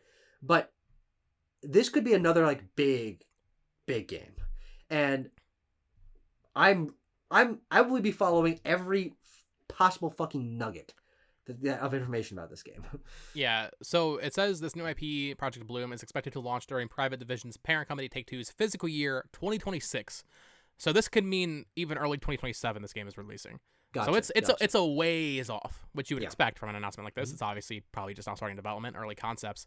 I always wonder when Game Freak releases games like this, why doesn't Nintendo just do it?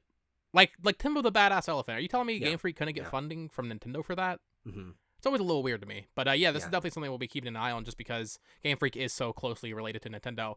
Based on the fact of what this is, I wouldn't be surprised if this doesn't come to Switch. Or I guess at the point it'd be Switch 2. I would say probably won't. But maybe it will if Switch 2 is more powerful, or whatever, and it can run. But other than Little Town Hero, which was published by Nintendo, right? No. Did they self-publish that, I guess? I'm not sure. I think hold on. Marvel. It's I so think easy I to think I find think this I think fucking- I think Marvelous released the physical version. I'm not sure about the digital. Okay. Timbo the Badass Elephant did not come to any Nintendo platform, Yeah. but Well, a they lot did of Pocket their Card Jockey and Hammer Knight oh, though. Nintendo did those. that's true. Giga Wrecker But then- Alt was just Game Freak. Yeah, and that was that is on Nintendo. That is on Nintendo. It's Timbo the so Badass Elephant is the weird. only one that has not come alright. to a Nintendo platform. My bad. This might, but if they want it to be like really big and high fidelity, maybe it won't. I don't know. Right, but also we're talking 2027 at this point, so Yeah. probably the Switch 2 Well, the would Switch will hopefully still be out. yeah, We won't have a new Switch, console at that Switch point. 1 will still be chugging along with its 2012 hardware. Oh god. Yeah, good Publishers game. NIS. NIS published it. Good shout, Little Town Hero. NIS sure? America. Hold up. I'm not saying I don't believe you. I mean, I'm seeing it on there. Oh, okay, yeah. Published by NIS America. I need to I need to visualize the physical box that released. I thought it was Marvelous, maybe Xseed. I believe NIS America, but Don't Marvelous and Xseed like basically always work together? I think I don't know, Marvelous man. owns- We're The physical Oh, box right. just says Game Freak. I don't. Oh wait, no, the back does say NIS America. Wow, okay, that's interesting. Yeah, okay. Is that one you own? Do you have that? I don't. I do want to get it though, because Fake collector. I'm a fake collector. I know. Okay, well, Game Freak's gonna fucking maybe wow us, but also maybe it'll just be not good. Maybe. Well, I don't know. Their self-published products have been very hit or miss. I would Yeah, say Harmon yeah. Knight's awesome. Everybody loves Harmon Knight and Pocket Card Jockey as well. But I don't like oh, they it. also just Or- released or that on Pocket Apple Card Jockey. Arcade. To be fair, They So did. They're And still you they're still did cooking. video on that. Yeah. They did. Yeah, it's a fun little game. All right, back to the questions. Tucker, I imagine both of these will kind of be short because Okay. I don't think I played these. But Canty asked, "What's your opinion on Minish Cap?" I played Minish Cap. I love Minish Cap. Oh, okay. Well, perfect then. Yeah. I'll let you take this then, since you are Minish Cap fan number 1, Yeah, perhaps. I guess. I mean, I also love my- Minish Cap. It's my favorite 2D Zelda, by the way. yeah, it's that and Link Between Worlds are Yep, really those are the two. close in my Yep. mind. I think Link Between Worlds is more interesting on a structure level. I think that the you can sort of approach things in a more loose order, and the going on the wall is really cool. But Minish Cap, I think, has the best pixel art I've ever seen. I think that's I agree. my favorite 2D Zelda art style. I think that the concepts that it presents of shrinking down and the different kinds of items that you get, like that fucking wind jar and everything, like the dungeons are so cool, the towns are amazing, I have phenomenal music. Minish Cap, top tier. I love that game. I love it. Me too.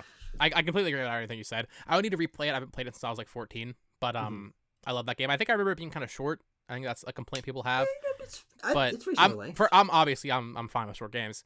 Yeah. I will say the idea, and I wish they would do this. I don't know if it would work in a 3D space, but this concept of shrinking and having different puzzles because you shrink, I haven't seen another game do that. Yeah. Really, and it's a really cool mechanic. So if they could bring that There back, are- even just in another 2D Zelda remake of Minish Cap, I don't care. Just anything. There are examples of shrinking. I'm sure there are like indie games that do a similar mechanic, but Maybe I was thinking of games where you're small, like Pikmin and Tinykin. And, sure, but like actually and like getting Zero. big and then yeah. Yeah. But we had a similar 2D. There are Zelda games where related small question. guys get big. Sure. Absolutely. Clank gets gigantic. Oh in, yeah. In Ratchet and Clank 1. Yeah. I don't know. Whatever. But yeah, Minish Cap's fucking awesome. I love Yeah. that game. Love Minish Cap. I don't know if it needs a remake though. And speaking of remakes though, from Pillar to Post asked, do you think they should do a remake of A Link to the Past like they did with Link's Awakening? So Link's Awakening is another fantastic 2D Zelda game. Even Link's Awakening DX is fantastic, but obviously the Switch remake is fantastic. A Link to the Past. No. This is actually a great example of the other question we got from Benpai. I think A Link to the Past is probably the most overrated Zelda game. I think Ooh, it's. I agree. I think It's a good game.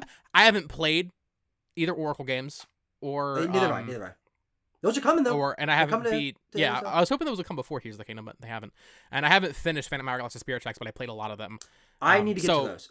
So my comparing R4 A Link to the Past to Link's Awakening, Minish Cap, and A Link Between Worlds, I think A Link to the Past is Not even close. easily the worst of those. Like it's not like you said, it's not even close. Yeah, no. The yeah. swordplay in that game fucking sucks. Yeah. The map is cool. The music's great, and I understand once again the importance conversation. it's an It's iconic important. It's the DNA base of Zelda basically. Yes, absolutely. That Ocarina of Time took over. But to answer the question, I don't think it needs a remake because No. A Link Between Worlds basically was. Yes. It was a sequel, but it was a remake. Yeah, no, absolutely. And it was better in every way. Yes. I think a port of that or a remake of that could work. But, especially in that Link's Awakening art style. I think that my biggest problem with Link Between Worlds is it's not a pretty game. No, it looks fine, but it's just like really sort of generic, sort of plasticky, but not even plasticky in the way that Link's Awakening is, which is very intentional and maybe top 3 Zelda art styles. But I would love Link Between Worlds to be Grezzo remake that in the Link's Awakening engine. That'd be awesome. Yeah, and it also could work very well. It doesn't use a ton of touchscreen, or just like secondary screen. I to be fair to Link to the Past, maybe us not liking it would be more reason to remake it, because A Link Between Worlds already is great. So maybe help out Link to the Past. Sure. I don't think these are anywhere. I don't think A Link to the Past is going to be remade though. I think Oracle games would happen. Minish Cap would happen. I would even say that I think the DS games would probably happen first. A Link to the Past, it's like Super Metroid. I don't think. How the fuck would they do that? I don't think it's happening. Yeah. I think Zelda 2 would happen first, and I hope to God Zelda 2 happens because I think that game is really good. That'd be awesome. I think a remake of that would be fucking sick. Maybe a little dual pack of the first 2 games. Mm-hmm. That'd be two very different games to remake. Yes, 2 totally different engines, different combat, different art styles. That'd be fucking weird. I consistently think about. I don't know if you've seen this for. I think it was GDC 2017 or maybe 2018.